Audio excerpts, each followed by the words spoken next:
কারণ একটি হাদিস আপনাদের মনে আছে, হুযায়ফা ইবনে ইয়ামান রাদিয়াল্লাহু আনহু বলেছিলেন, কানান নাস ইয়াসআলুনা আনিল খায়র, মানুষ শুধু প্রশ্ন করত কোনটা ভালো কোনটা ভালো, আর আমি প্রশ্ন করতাম এরপরে কি খারাপই আছে, কি খারাপ হবে।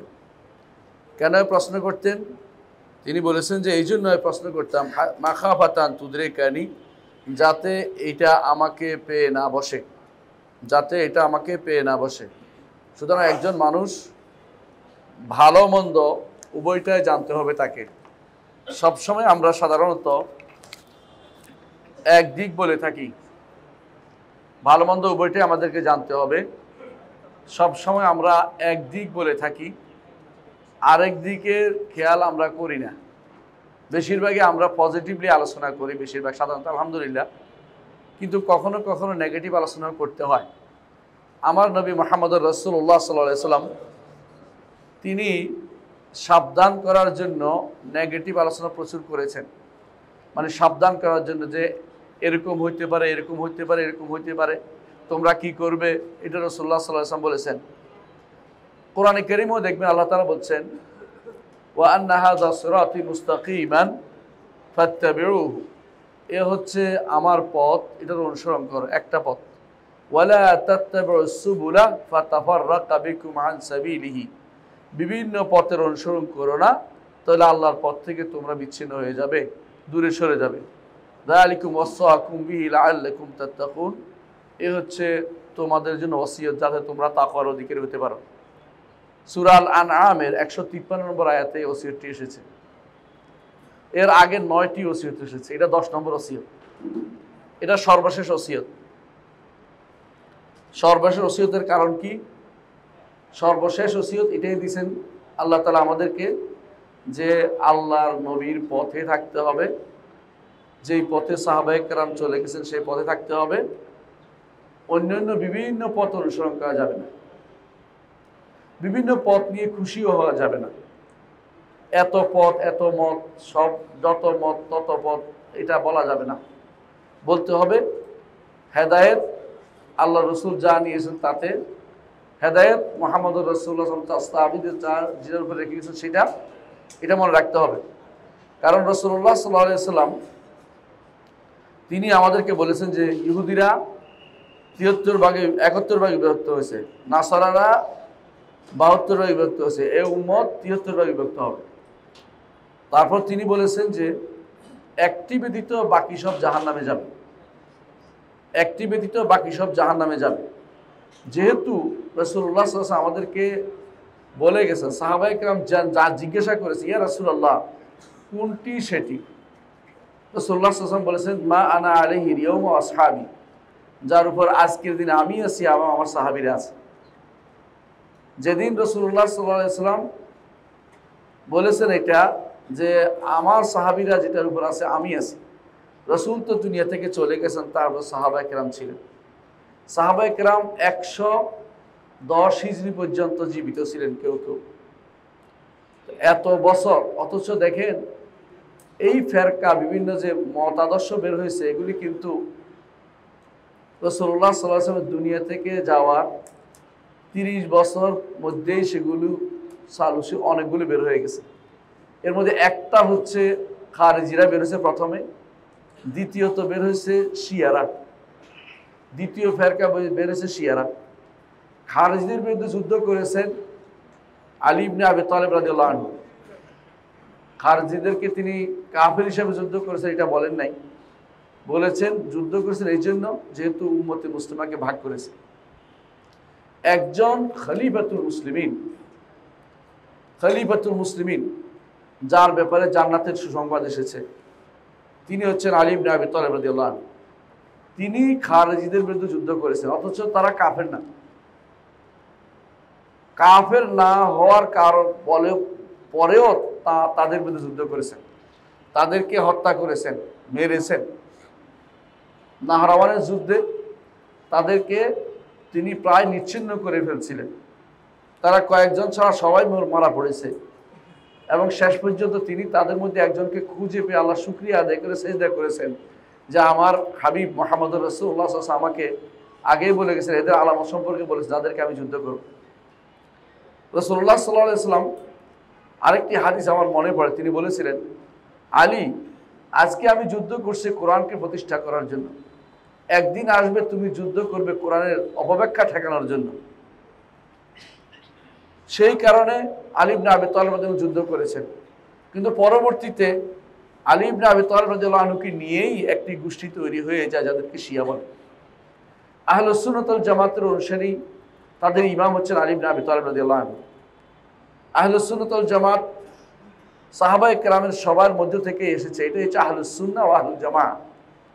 আহলুস সুন্নাহ হচ্ছে আহলুর রাসূল, সুন্নাহ হচ্ছে রাসূলের মতাদর্শকে সুন্নাহ বলে।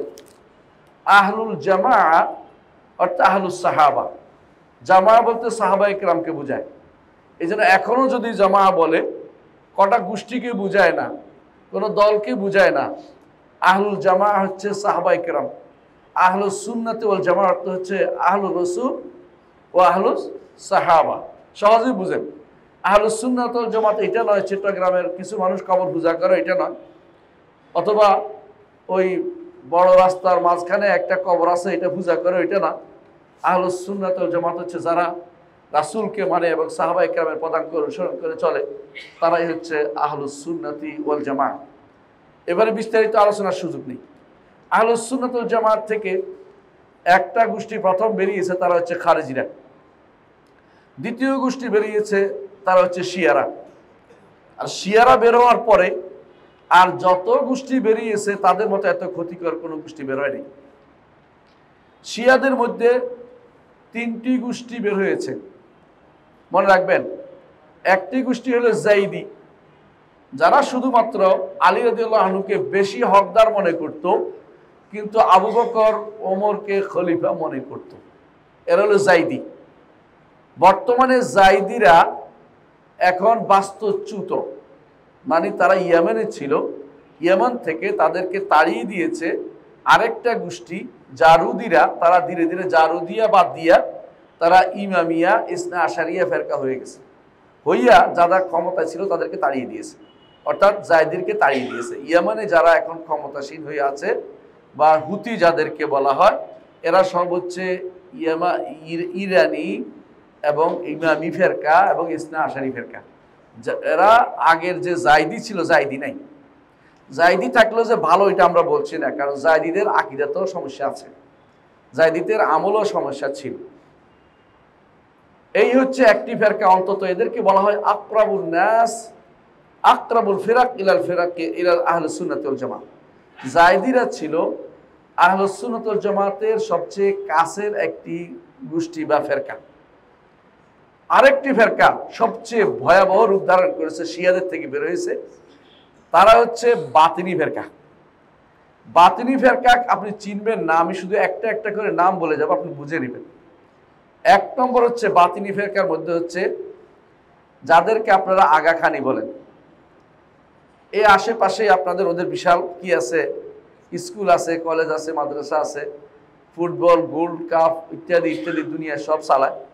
এরা হচ্ছে বাতিনি ফেরকার প্রথম তাদের কাজ, প্রথম গোষ্ঠী যারা। এরা তাদের ইমামকে আল্লাহ মনে করে এবং ইমামকে স্বর্ণ দিয়ে মাফে।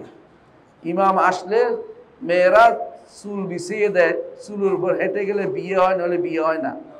এটা বিশ্বাস। আমরা ছোট্ট একটা উদাহরণ দিচ্ছি শুধুমাত্র, আর অন্যগুলি বাদ, অন্য কিছু বলবো না, এটা আলোচনা করলে একদিন যাবে। বাতিনি ফেরকার একটা গোষ্ঠী হলো কি আগাখানি, আরেকটা গোষ্ঠী হলো কিছুদিন আগ পর্যন্ত যারা সিরিয়া ক্ষমতা ছিল, বাশার আল আসাদ এবং তার বাপের গোষ্ঠীরা, এদেরকে আমরা বলি নুসাইরি, আমরা বলি নুসাইরি। এরা নিজেদেরকে বলে আলাবি। আলাবি কেন বলে? কারণ আলীর ইবাদত করে, এই জন্য। আলাবি এই জন্য নয় যে আলীর বংশধর, এই জন্য না। তারা 5 আল্লাহর ইবাদত করে, এর মধ্যে একজন হচ্ছে আলী, বুঝছেন তো, ওনার ইবাদত করে, নাউজুবিল্লাহ। এরা 5 আল্লাহর ইবাদত করে। এই জন্য ইবনে তাইমিয়া তখনকার সময় তাদের বিরুদ্ধে যুদ্ধ করছেন, তখনকার সময় যুদ্ধ করছেন। এরা পাহাড় দখল করে বসে আছে, এদের সাথে সব সময় ইহুদি নাসারাদেরকে একেবারে গলায় গলায় খাতি। এখনো দেখবেন ওদের কিছু হলে আমেরিকা ইউরোপ কান্দাকাটি শুরু করে দেয়, যে সংখ্যালঘু শেষ করে দিল, অর্থাৎ সংখ্যালঘু যদি থাকে, মুসলিমদের মধ্যে একটা ক্যান্সার থাকলো, এই ক্যান্সার থাকলে মুসলিমরা আর বেশি আগাইতে পারবে, নিজেরা হানাহানি মারামারিতে লিপ্ত থাকবে। এতে তারা অনেক খুশি। এদের আরেকটি গোষ্ঠী হচ্ছে দুরুজ। দুরুজ যারা তথাকথিত ওবায়দি শাসন, যাদেরকে ফাতেমি শাসন বলা হয়, শাসক একজন ছিল হাকিমুল আমরিল্লাহ, এই বেটার ইবাদত করে, বলে এই হচ্ছে আল্লাহ, নাউজুবিল্লাহ। এরা এই দুরজিরা এখন বর্তমানে যুদ্ধ করতেছে সিরিয়াতে। কার সাথে যুদ্ধ করে? আহলুস সুন্নাহ ওয়াল জামাতের সাথে। আপনি ঠিক বলছেন কথাটা, আহলুস সুন্নাহ ওয়াল জামাত যুদ্ধ করে। বর্তমানে শাসক আহলুস সুন্নাহ ওয়াল জামাতের, আর ভুল ভ্রান্তি মানুষের থাকেই, কিন্তু মৌলিকভাবে তারা আহলুস সুন্নাহ ওয়াল জামাতের। এইটা সহ্য করতে পারে না, লাগিয়ে দিয়েছে দুরজিদেরকে। আর দুরজিরা এদেরকে হেল্প করতেছে পুরোপুরি। কারা? আপনি ভালো করে জানেন কারা করছে। ইহুদিরা কখনো এদেরকে কোনো ক্ষতি হতে দিবে না, কারণ তারা বাফার একটা জায়গা দখল করছে, যাতে করে ওদের জায়গা নিরাপদ থাকে, এই জন্য ওদেরকে রাখছে। যেমনিভাবে বাফার জায়গা রাখছে হেজবুল্লাহকে, কিসের মধ্যে? হেজবুল্লাহ তরজাইরা, এদেরকে রাখছে এই ইসরায়েল এবং লেবাননের মাঝখানে, শামের মাঝখানে একটা জায়গা রাখছে, যাতে করে তারা বাফার হিসেবে কাজ করে, তারা তাদের উপর আক্রমণ আসার আগে এদের উপর আসে। মাঝে মধ্যে তারা ভুল করে ইসরায়েলের দিকে দুই একটা ছড়ে, মানলাম, কিন্তু মূল উদ্দেশ্য ইসরায়েলকে নয়। আমি লেবানন গেছি, এই জন্য বাস্তব অবস্থা জানি। যারা জান নাই তারা বলতে পারবেন না। ওখানে ঢুকা যায় না, মুসলিমদের ঢুকা একদম নিষিদ্ধ, ওখানে ঢুকা যায় না। ভালো করে বুঝবেন, যারা গেছে তারা দেখে আসছে। আরবরা বলে যে ওয়ালাইসাল খাবরু কাল আয়ান, যে খবর সংবাদ শুনছেন, চোখে দেখে আসছে, এই জন্য বলতেছি। এত খারাপ জায়গা এরা তৈরি করেছে। তাহলে বুঝতে পারেন, দুইটি বাতিনি ফের, তিনটি বাতিনি ফেরকার কথা বলছি। আরেকটি বাতিনি ফেরকা হচ্ছে বোহরা। বোহরা আপনারা চিনেন, এরা বিভিন্ন অর্থগৃহীত, সবচেয়ে বেশি পয়সার কাজ করে, ব্যবসা করে, এবং বাংলাদেশে এদের অস্তিত্ব আছে বিশাল সংখ্যক। এদের মধ্যে কেউ কেউ বড় ক্ষমতায় আছে। আরেকটি গোষ্ঠী আছে, তাদেরকে বলা হয় বাহাই, যাদেরকে বলেন আজিজ ভাই বলেন না আপনারা, একজন দেশে ছিল কিছুদিন আগে, ওই ভাই না, এটা বাহাই। আপনারা বলতে বলতে ভাই বানাই ফেলছেন। আজিজ মোহাম্মদ ভাই একজন ছিল না, ওটা ওই গোষ্ঠীর লোক ছিল। তারাও বাতিনি ফেরকা, এরা কেউ ইমানদার না, এরা সবগুলি কিন্তু কাফের। বাতিনি ফেরকার কেউ ইমানদার নয়। বাতিনির ফেরকা আলোচনা করতে হলে আরেক দুদিন লাগবে, আমি এটা আলোচনা করব না। শুধু বলতে চাচ্ছি, শিয়াদের মধ্যে একটা গোষ্ঠী কি জাইদি, যারা আমরা বলতাম যে এরা আহলুস সুন্নাহর কাছাকাছি। আরেকটি গোষ্ঠী বাতিনি, যারা আহলুস সুন্নাহ থেকে আহলুস সুন্নাহ আবার ঈমান নিয়ে বেরিয়ে গেছে তারা। আরেকটি গোষ্ঠী আছে যারা নিজেদেরকে পরিচয় দেয় মুসলিম বলে, শিয়া বলে, অথচ তারা রাফিদি। রাফিদি শিয়া কারা? রাফিজি শিয়া কারা? রাফিজি শিয়া হচ্ছে ওই সমস্ত ব্যক্তিরা যারা আলী রাদিয়াল্লাহু আনহুকে একমাত্র হক খলিফা মনে করে, আবু বকর ওমরকে নাহক মনে করে, এবং তাদেরকে তাকফির করে, কাফের বলে, নাউজুবিল্লাহ। এই রাফিজি শিয়ারা হচ্ছে বর্তমানে ইরানে ক্ষমতাসীন। বর্তমানে ইরানে ক্ষমতাসীন রাফিজি শিয়ারা হচ্ছে হেজবুল্লাহ গোষ্ঠী। রাফিজি শিয়া হচ্ছে হুসি গোষ্ঠী। রাফিজি শিয়ারাই যখন বাশার এবং তার বাবা হাফেজ আল আসাদ, দুইজন, আসাদ নয়তো হয়তো বিড়াল, এরা যখন ক্ষমতায় ছিল, তখন কাসেম সুলাইমানি নামক রাফিজি শিয়া ১.৫ লক্ষ সুন্নি মুসলিমকে হত্যা করেছে। কম না, বাস্তুচ্যুত করেছে। কোথায়? সিরিয়াতে। আর রাফিজি শিয়ারা ইরাকে তেহরানের কসাই যে ছিল, যে বিমান দুর্ঘটনা মারা গেছে, কি নাম? রাইসি। এর দ্বারা ইরাকে সুন্নিদেরকে কচু কাটা করেছে, একদম রাখে নাই কিছু। তারপর ওর জন্য আমরা মায়া কান্না করেছি। এটা কাউকে বলবো না, আপনার শুধু জানার জন্য বলছি। আপনি দেখেন কাকে আপনারা কার জন্য কান্নাকাটি করেন, জানা দরকার আপনার। আপনার সুন্নি ভাইদেরকে মেরে শেষ করে দিয়েছে যারা, তাদের জন্য আপনি কান্নাকাটি করেন। আর যারা যুদ্ধ করেছে ওরা হচ্ছে আপনাকে তারা ঘৃণা করে, কেমন সেটা আলোচনা করবো, আসবে ইনশাআল্লাহ। বুঝতে পারছেন যে আমরা এমন একটি গোষ্ঠী নিয়ে আলোচনা করছি যারা জায়দিও নয়, বাতিনিও নয়। আমরা আজকে আলোচনা করি এমন গোষ্ঠী যারা ক্ষমতাসীন এবং তারা ক্ষমতা এসেছে সাফাবিদের মাধ্যমে। ইরান যে এলাকায় এখন ক্ষমতায় আছে ওরা, বা বাহরাইনে যে এলাকায় এখন তারা বেশি সংখ্যাগরিষ্ঠ, বা ইরাক দখল করে সংখ্যাগরিষ্ঠ হয়েছে, বা ইয়েমেন দখল করে সংখ্যাগরিষ্ঠ হয়েছে, এরা হলো সাফাবি বলে ওদেরকে। সাফাবিদের ইতিহাস জানা দরকার আমাদের। সাফাবি বলে কেউ ছিল না। এরা কি করেছে, এলাকার কিছু লোক শিয়া হইয়া ধীরে ধীরে বাড়তে বাড়তে বাড়তে বাড়তে ক্ষমতা দখল করেছে। শাহ ইসমাইল সাফাবি বলে প্রথম তারা ইরানে ক্ষমতা দখল করে। তারপর বাড়তে বাড়তে তারা শেষ পর্যন্ত আহমদ রেজা খান পাহলভি সাফাবি ওর ক্ষমতায় ছিল। ওদেরকে তাড়িয়ে আসছে আয়াতুদ্দলালা পথভ্রষ্ট ইমাম খোমাইনি ক্ষমতায় আসছে।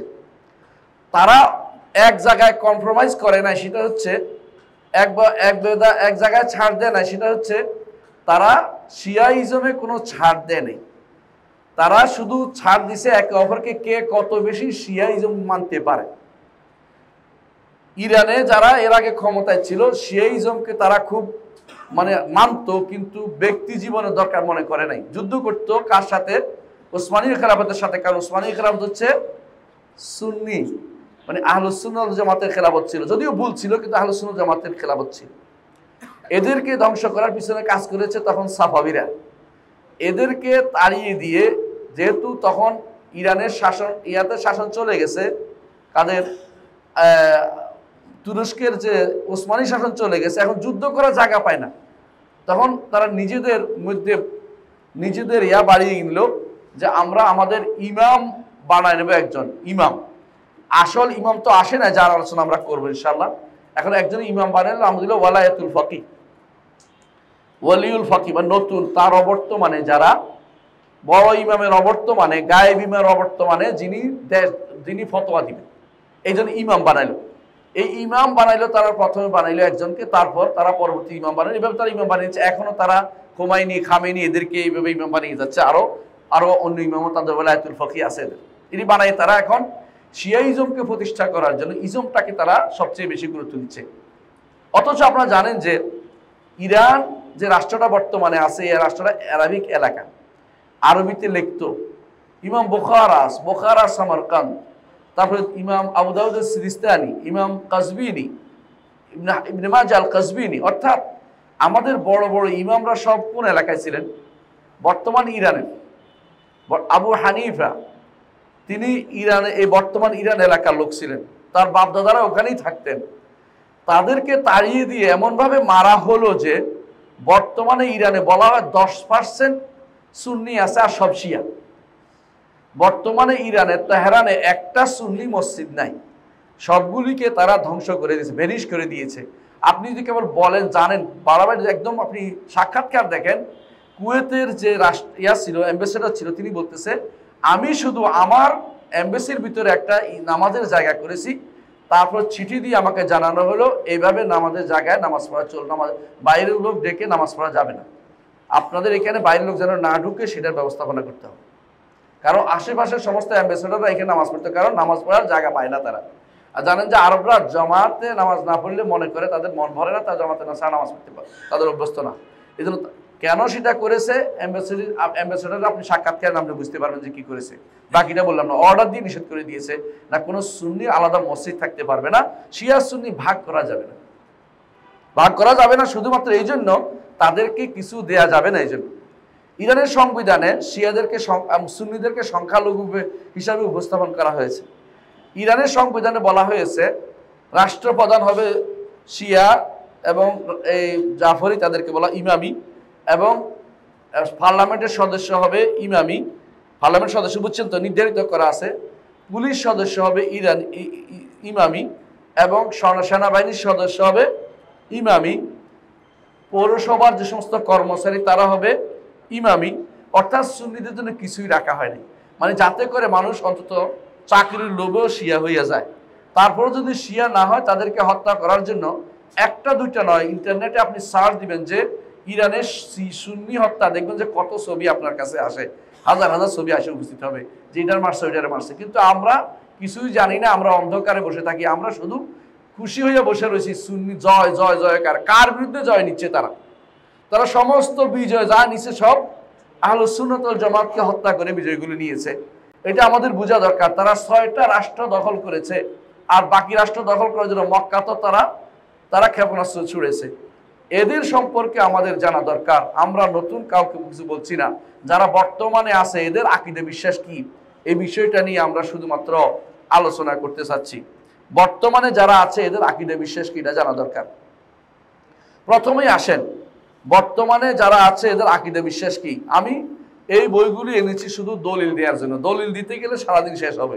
ওদের বই থেকে দলিল দিব একটা একটা করে, এত সময় আমি পাবো না। শুধু আমি আপনারা বিরক্ত হয়ে যাবেন, শুধু মৌলিক বিশ্বাসগুলি বলে যাব। আপনি বলবেন তারপরে ইসলামের কোন জায়গায় তারা পড়ে আপনি বলবেন। আমি এখানে বসে বসে নামাজের পরে নোট করেছি, এতে আমি 10 রকমের নোট করেছি, আপনাকে শোনাবো 10 জায়গায় তাদের বিভ্রান্তি। 10 পড়েছি তিলকা আশাতুন কামলা, এর পরেও আছে। সলাতের ব্যাপারে পরে আলোচনা কর। প্রথমত আসেন আল্লাহ সম্পর্কে তাদের আকীদা কি। আল্লাহ সম্পর্কে তাদের আকীদা কি? আমরা কি মনে করি আল্লাহ তাআলা তিনি সর্বজ্ঞ, সব কিছু জানেন, এটা বিশ্বাস করি না। তাদের প্রথম বিশ্বাস হইল আকীদাতুল বাদা। বাদা অর্থ হচ্ছে আল্লাহ আগে জানতেন না, পরে জানেন। এই কথা যদি বলেন দলিল দিতে আমি আপনাকে একটা একটা করে পড়ে শোনাতে পারবো, রাত শেষ হয়ে যাবে। ওদের গ্রন্থের মধ্যে উল্লেখ আছে, এদের গ্রন্থে কুলাইনি তার কাফি যেটা আলোচনা আসবে, এই গ্রন্থে সেটার মধ্যে অনেক আছে। অন্যান্য গ্রন্থের মধ্যে তাদের আছে যে এই গ্রন্থ গ্রহণযোগ্য। অনেকে বলতে পারে আপনি যে সমস্ত গ্রন্থ বলছেন এগুলি গ্রহণযোগ্য না। একটা গ্রন্থ গ্রহণযোগ্য বাদে বলবো না, কারণ আমরাও জানি যে আমাদের পক্ষেও বদনামি করলে অন্য কারো দিয়ে গ্রহণযোগ্য। তাদের গ্রন্থ থেকে শুধু বলি যে গ্রন্থ তাদের কাছে বেশি, যে ইমামরা তাদের কাছে গ্রহণযোগ্য, ওদের বক্তব্য থেকে শুধুমাত্র বলবো। এই বাদা অর্থ হচ্ছে আল্লাহ আগে জানতেন না, নইলে অবস্থা হইতো না। কারণ অনেকেই প্রশ্ন করতো কেন যদি আল্লাহ জানতেন যে আবু বকর ওমর খেলাফত নিবে তো আল্লাহ কেন বদলাইলেন না? তো বলছে বাদা আল্লাহ, মানে আল্লাহ আগে জানেন নাই পরে জানছেন। বুঝছেন তো ঘটনা? তো যদি কোনো আলী রাদিয়াল্লাহু আনহুকে কেউ হত্যা করবে আল্লাহ আগে ইয়া করলেন না কেন? বাদা আল্লাহ, আল্লাহর উপর পরে জাহির হয়েছে, আগে জাহির হয় নাই, আগে প্রকাশ পায় নাই। হুসাইন কারবালায় কেন মারা গেল? বাদা আল্লাহ। বুঝছেন তো? সব আল্লাহ জানতো না, আগে পরে জানিছে। এই জাতীয় বিশ্বাস নিয়ে তারা হচ্ছে আল্লাহর উপর ঈমান রাখে। যদি বলেন যে আমি ভুল বলছি, আমি একটা একটা করে পড়ে শোনাবো, দেখবেন সারা শেষ হবে না ওদের গ্রন্থ থেকে। এবং আমি এই জন্য দাগ দিয়ে আনছি, যদি কোনো কেউ অস্বীকার করে আমি দেখাবো যে তাদের কোন গ্রন্থে কি বলা হয়েছে।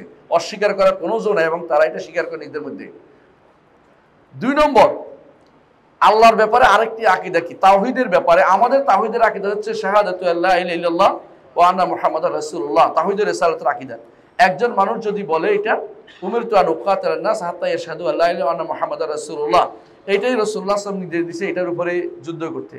তাদের নিকট এইটা বললে ঈমানদার হইতে পারবে না যতক্ষণ পর্যন্ত আলীকে ওয়ালিউল্লাহ না বানানো হবে, আলীকে ইমাম না বানানো হবে, এবং অন্যদের থেকে আবু বকর ওমর থেকে বারাআত ঘোষণা না করা হবে। বারাআত বুঝছেন নি? মুক্তি, যে দুইজনকে কোনো ক্রমেই ভালোবাসা যাবে না, দুইজনের প্রতি ভালোবাসা রাখা যাবে না, এইটা যতক্ষণ কেউ প্রকাশ না করবে ততক্ষণ পর্যন্ত ঈমানদার হতে পারবে না। এটা আমার কথা না, ওদের কথা। আমি শুধু নকল করে শোনাচ্ছি ওদের বই থেকে। একটাও আমার বলার দরকার আছে মিথ্যাচার করে আমার লাভটা কি? মুসলিম উম্মার উপর বলেন। এরা এটা বলে এবং এটা বিশ্বাস করে। তৃতীয়ত, তাওহীদের ব্যাপারে 3 নম্বর তাদের সমস্যা হচ্ছে, আপনারা মুতাজিলাদের নাম শুনেছেন। মুতাজিলারা কি করেছে? যত রকমের অত কিছু, কোরআনকে তারা মাখলুক বলে, সৃষ্ট বলেছে, তাই না? এবং মুতাজিলা আল্লাহর সিফাতগুলি অস্বীকার করেছে। আল্লাহর নামগুলিকে একটি নাম হিসেবে গ্রহণ করে নিয়েছে, আর কোনো নাম, তাদের অর্থপূর্ণ নাম নেই। মুতাজিলারা যত রকমের অপকর্ম করেছে। মুতাজিলাদের সমস্ত আকীদা এরা গ্রহণ করে। শুনছেন কথাটা? মানে বর্তমান শিয়ারা মুতাজিলাদের সমস্ত আকীদা পোষণ করে, একটাও বাদ দেয় না। এর অর্থ হচ্ছে আপনি যে মুতাজিলার বিরুদ্ধে দাঁড়িয়েছিলেন ইমাম আহমদ ইবনে হাম্বল, কিসের মতো? পর্বত সম দাঁড়িয়েছিলেন। তারা একই আকীদা বর্তমানে কারা পোষণ করে? শিয়ারা পোষণ করে। শিয়ারা মানে এই রাফিদিরা পোষণ করে, বর্তমান ইরানিরা পোষণ করে, এবং তাদের অনুসারী যারা আছে আমাদের দেশে হোক এবং বিভিন্ন দেশে, তারা একই আকীদা পোষণ করে থাকে। এই ব্যাপারে কোনো করার কোনো সুযোগ নেই, বিরোধিতা করার সুযোগ, তারা এটা স্পষ্ট তাদের কিতাবে লেখা আছে, তাদের এটা বলেও। তারপরে 4 নম্বর 5 নম্বর আকীদা হচ্ছে ওদের এটা, আল্লাহ তাআলার কর্ম তাদের ইমামরা করতে পারে। বুঝছেন তো? আল্লাহ তাআলার কর্ম তাদের ইমাম করতে পারে। 6 নম্বর আকীদা হচ্ছে তাদের ইমামরা হচ্ছে আল্লাহর মাজহার, আল্লাহর প্রকাশ। আল্লাহ এদের মাধ্যমে প্রকাশ লাভ করেছে, ইমামদের মাধ্যমে। 7 নম্বর আকীদা হচ্ছে তাদের এটা, আল্লাহর বড় বড় গুণগুলো তাদের ইমামদের রয়েছে। গুণ যেমন তাদের কিতাবে কুলাইনি তার কিতাবে লিখতেছে, কুলাইনি তাদের হচ্ছে আমাদের বুখারীর মতো, সহজে মনে রাখেন, আমাদের বুখারী কিতাবের মতো, বুঝছেন তো? সেখানে তারা তাদের ইমামদের বক্তব্য, মিথ্যা বক্তব্য আনি ভর্তি করছে, এমন এটা বলে বুখারীর বিপরীতে দাঁড় করাইছে। কুলাইনির কিতাবটার নাম হচ্ছে আল কাফি। কুলাইনি তার আল কাফি কিতাবে উল্লেখ করতেছেন যে বাবুল অধ্যায়, আল আইম্মাতু ইয়ালামুন আল গায়ব, ইমামরা গায়েব জানে। বাবুন আল আইম্মাতু ইয়ালামুন মা ফিল গাদি, আগামী দিন কি হবে ইমামরা তা জানে। অধ্যায় বিন্যাস করছে, অধ্যায় বিন্যাস তো বুঝেন। এরপরে এটার ভিতরে তার বর্ণনা নিয়ে আসছে, নিজেদের বর্ণনা বানাই বর্ণনা নিয়ে আসছে, ইমামদের থেকে মিথ্যাচার করছে, ইমামরা এগুলি বলে নাই। আচ্ছা, এরপরে তারা আরো বলছে কি, বাবুল ইয়াফআলুনা মা ইয়াশা, যা ইচ্ছা তা তারা করে। অর্থাৎ ক্ষমতা, তাদের ক্ষমতা এত বেশি দিয়েছে যে এটা কল্পনা করতে পারবেন না যে তারা যা ইচ্ছা তা করতে পারে। অথচ তারা কিন্তু বেঘরে মারা গেছে কয়জন জানেন আপনারা? পরবর্তীরা কিছুই করতে পারে না, অথচ বলতেছে বাগাড়ম্বর যা ইচ্ছা তা করতে পারে, যা ইচ্ছা তা করতে পারে। এমনকি তারা মায়ের পেটের বাচ্চাও জানে নাকি কোন কি বাচ্চা আছে না আছে, এটাও তাদের দাবি করেছে। এই বইতে তাদের কুলাইনি তার কাফির মধ্যে এটা লেগেছে। তো তাদের বড় বুখারীতে হচ্ছে শিরকে ভরা, আমি বুঝাতে পারছি তো? আল্লাহর এমনকি তারা আমলে জিন্দেগিতে কি শিরিক করে এটা তো আকীদাগত, সেটা বললাম না। আপনারা সবাই দেখছেন তারা যখন সালাত পড়ে কি করে, পাথর রাখে। এটা আপনারা ভালো করে জানেন, অনেকে দেখে আসছেন। এটা তর্ক করলাম না কিসের উপরে তাদের সেজদাগুলি হয়, এটা ভালো করে দেখেন। আপনি ইরানে যাবেন, বিভিন্ন জায়গায় যাবেন, দেখবেন যে বড় বড় মাজারগুলি বাদাই করা। মাজার বাদাই কারা করে? মাজারকে যারা সেজদা করে। আপনি দেখবেন বর্তমান তথাকথিত ইমামুদ্দলালা খামেনাই ওর কি করতেছে, খোমেনির সিজদা করতেছে, আলী রাদিয়াল্লাহু আনহুর কবর যেটা বলা হয় ওখানে যে কি করতেছে, সিজদা করতেছে। আপনি দেখেন চোখের সামনে, এখন কোনো অস্পষ্ট কিছু নাই। পৃথিবী এখন কি হয়ে গেছে, গ্লোবাল একটা ভিলেজ হয়ে গেছে। কেউ যদি লুকুচুরি করে বলে এটা কি, এটা দেখেন তো এটা কি। ইমাম যদি শিরিক করে কিভাবে এটারে আলীর সিজদা করতেছে কবরকে, মুক্তাদিরা কি করবে আমাকে বুঝিয়ে বলেন। আর কিছু বলার দরকার নেই, আপনি বুঝছেন। শিরকের মধ্যে আকণ্ঠ নিমজ্জিত একটি জাতি হচ্ছে এই রাফেদি জাতি, শিয়া জাতি। ইবনে তাইমিয়া রাহমাতুল্লাহ আলাইহি, আপনারা যারা পছন্দ করেন বা করেন না কথাটা শুনেন, সত্য কথা বলছে যে তিনি বলছিলেন যে আত্তালুল মাসাজিদ ওয়া আমারুল মাশাহিদ, মসজিদকে তারা বন্ধ করে দিয়েছে আর কবরগুলিকে তারা আবাদ করে ফেলেছে। কবরগুলি আবাদ করেছে। মদিনায় গেলে দেখবেন মসজিদে নামাজ পড়তে তাদের যত না আনন্দ, সবচেয়ে বেশি আনন্দ পায় তারা কোথায়? বাকিতে যাইয়া পাথর টোকানোর মধ্যে, বাকিতে যাইয়া পাথর খোঁজে এবং এগুলি তারা পকেটস্থ করে নিয়ে চলে যায়। বাকিতে তারা এর পিছে পিছে ঢুকে যায়, এমনি তো ঢুকতে দেয় না, এই জন্য এর পিছে ঢুকে যায়, ওই যে লাশের পিছে পিছে ঢুকে যায়। যে তারা ওখানে যে কান্নাকাটি করে, চিৎকার করে, চেঁচামেচি করে এবং তারা কথায় কথায় শুধু এমন বড় শিরিক করে, কল্পনা ইয়া আলী বলে, ইয়া হুসাইন বলে। এগুলিতে আপনারা দেখবেন এগুলিতে শিরিক, এতে কোনো সন্দেহ নাই। আহলুস সুন্নাহ ওয়াল জামাত এইভাবে আল্লাহ ছাড়া কাউকে মদদের জন্য, সাহায্যের জন্য ডাকা বা কোনো উদ্দেশ্যে ডাকা, উদ্দেশ্যপূর্ণ ডাকা শিরিক এবং ঈমান নষ্ট হওয়ার কারণ মনে করে। আর ওরা ওইটাকে মনে করে তাদের বড় ধরনের ইবাদতের কাজ, পুণ্যের কাজ মনে করে। এই জাতিকে আপনি কিভাবে বিশুদ্ধ করবেন? শুধু একটুকু বললাম, আল্লাহ সম্পর্কে আকীদা বললাম। আসেন তাদের আকীদা, কোরআন সম্পর্কে তাদের কি আকীদা? কোরআনে কারীম সম্পর্কে তাদের আকীদা হচ্ছে এই কোরআন আমি একটা একটা করে নস পড়লে আপনি আশ্চর্য হবেন। আমি কি জন্য এখানে আনছি, এহসান আলাহি জহিরের এই বইটা, এটার মধ্যে লেখা আছে আশিয়াতু ওয়াল কোরআন, শিয়ারা কোরআন সম্পর্কে কি আকীদা পোষণ করে। এটা এত বড় বইটা, বুঝছেন তো কি, এই পুরোটার মধ্যে ওদের বই থেকে নিয়ে আসছে। উনি খুবই বড় গবেষক ছিলেন এহসান আলাহি জহির রাহমাহুল্লাহ। তো তিনি একটা একটা করে ওদের বই থেকে নিয়ে আসছেন, যেখানে তারা বলছে যে কোরআন কি বিকৃত হয়ে গেছে। এই কোরআন সেই কোরআন নয় যে কোরআন মুহাম্মদুর রাসূলুল্লাহ সাল্লাল্লাহু আলাইহি ওয়াসাল্লামের উপর নাজিল হয়েছে। আরেকটা বলছে যে এই কোরআন নাকি, তারা এটা বলে, বিকৃতও বলে না, আবার কেউ কেউ তাদের মধ্যে এটা বলে যে এই কোরআন আবু বকর ওমর তৈরি করেছে, নাউজুবিল্লাহ, এটাও তারা বলে। এবং কেউ কেউ বলে এই কোরআনে, কেউ কেউ ওদের বইতে আছে, এই কোরআনে আয়াত সংখ্যা ছিল 17,000। আমাদের কোরআন আয়াত কত? 6,200, ঠিক না? এটাও শিয়ারা বানাইছে, ওরা এটা বানাইছে। আসলে 6,236টা অথবা 6,226, এটা হলো আসলে কোরআনের কি আয়াত সংখ্যা। এর বাইরে যারাই বলে তারা মনে করে যে কিছু আয়াত ফালাই দিছে, নাউজুবিল্লাহ। এরা এটা বলে যে আর আল্লাহ কোরআন কি হয়েছে, ফেলে দেওয়া হয়েছে, এর বিকৃত হয়ে গেছে, তারা বিশ্বাস করে এটা। এমনকি তাদের মধ্যে একটা গোষ্ঠী মনে করে যে মুসহাফে ফাতেমা আছে। মুসহাফে ফাতেমা বুঝছেন না? আমাদের নিকট মুসহাফকে, মুসহাফ মানে যিনি লিখছেন কে? ওসমান। আমরা বলি মুসহাফুল ইমাম বা ওসমান রাদিয়াল্লাহু আনহু লিখিত কোরআন। তিনি লিখে জায়গায় জায়গায় পাঠাইছেন, দেশে দেশে পাঠাইছেন। সাহাবায়ে কেরাম হাফেজ ছিলেন, তারা বলছেন তিনি লিখে লিখে থেকে নুসখা থেকে কপি থেকে লিখে পাঠাইছেন। ওদের নিকট একটা এই যে আমাদের কাছে যে কোরআন আছে এর একটা হরফও নাই। মুসহাফে ফাতেমাতে যা আছে এতে আমাদের এই কোরআনে একটা হরফও নাই। মুসহাফে ফাতেমা নিয়ে আসবে কে? তাদের 12 নম্বর ইমাম যে গর্তে ঢুকে গেছে, তিনি যখন আসবেন তখন তিনি মুসহাফে ফাতেমা নিয়ে আসবেন, বুঝছেন তো? নাউজুবিল্লাহ। ইমানদার কি বলতে পারে? তাদের তাদের আরেকটি বিশ্বাস হচ্ছে এরকম অনেকগুলো সূরা যেগুলো আলীর শানে নাজিল হয়েছে, এগুলি সব আবু বকর ওমরে ফালাই দিছে, নাউজুবিল্লাহ। এই জন্য এত মিথ্যাচার তারা করে। মিথ্যাচার করতে করতে এমনও বলছে যে সূরাতুল ওয়ালায়া নামক একটা সূরা ছিল। ওয়ালায়া বুঝছেন তো?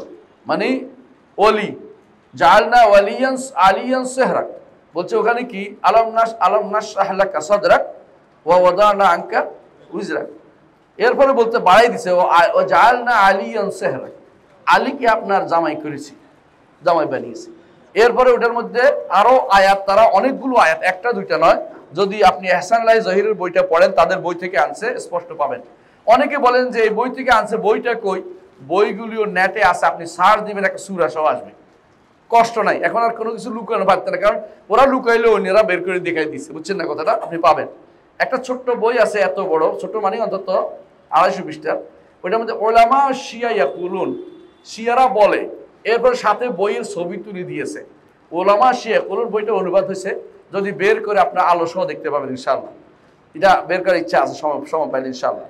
তাহলে বুঝতে পারছেন যে কোরআনে কারীমকে তারা, আমাদের কোরআনে কারীমকে তারা কি মনে করে? বিকৃত অথবা কোনো অংশ বাদ দেওয়া হয়েছে, এটা তারা বিশ্বাস করে।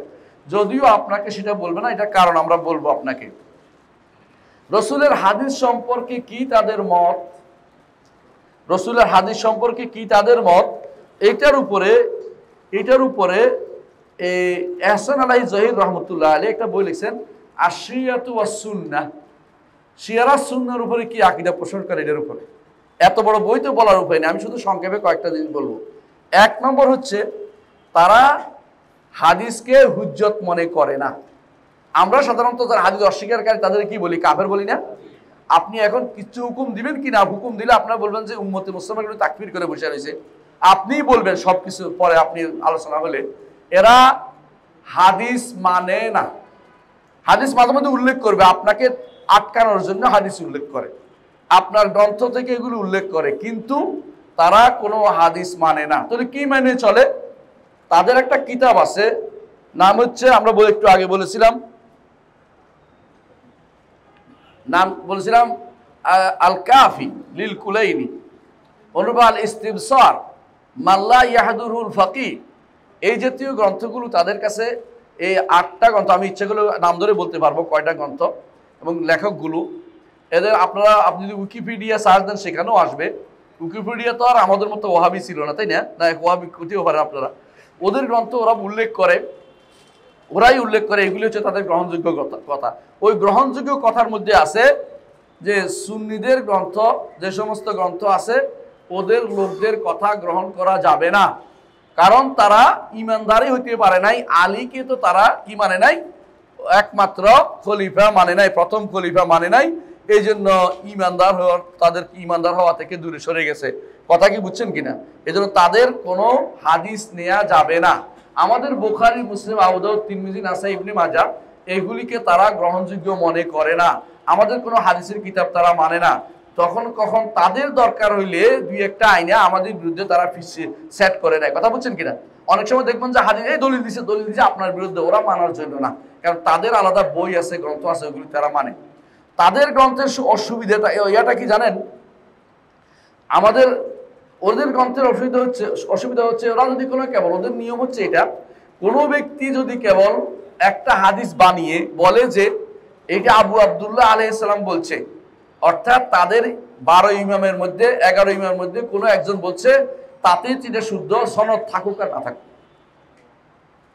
এরকম যদি হয় তাহলে বুঝতে হবে, আচ্ছা সেটা এরকম যদি হয় বুঝতে হবে যে দ্বীনের কোনো অস্তিত্ব থাকবে না। কারণ আমরা কি বলি, আল ইসনাদু মিনাদ দ্বীন লাউলাল ইসনাদ লাকালা মাশা মানশা মাশা। ইমাম মুসলিম তার কিতাবের মুকাদ্দিমার মধ্যে বলেছেন, মুহাম্মদ ইবনে সিরিন রাহিমাহুল্লাহ বলেছেন, এবং এটা হাদিসেও আছে, দুরুল হাদিসে। অনেকে আমার উপর খেপে গেছেন একবার এটা বলার কারণে, যাক শুনে, এটা হাদিসেও আসছে, কিন্তু এটা দুরুল হাদিস, কিন্তু মুহাম্মদ ইবনে সিরিন কওল হিসেবে এটা শুদ্ধ। তিনি কি বলেছেন যে দ্বীনের মূল হচ্ছে সনদ, আমাদের দ্বীনের সৌন্দর্য হচ্ছে সনদ। সনদ দিয়ে বলতে হবে, সনদ মানে বর্ণনা পরম্পরা বলতে হবে। আপনি কার থেকে শুনছেন, রসুল বলছেন বললে হবে না, রসুল কোথায় বলছেন, যিনি বলছেন তার কে বলছেন, গ্রহণযোগ্য ব্যক্তি কিনা, সনদে কোনো সমস্যা আছে কিনা দেখা, এটা দায়িত্ব কার? আমাদের।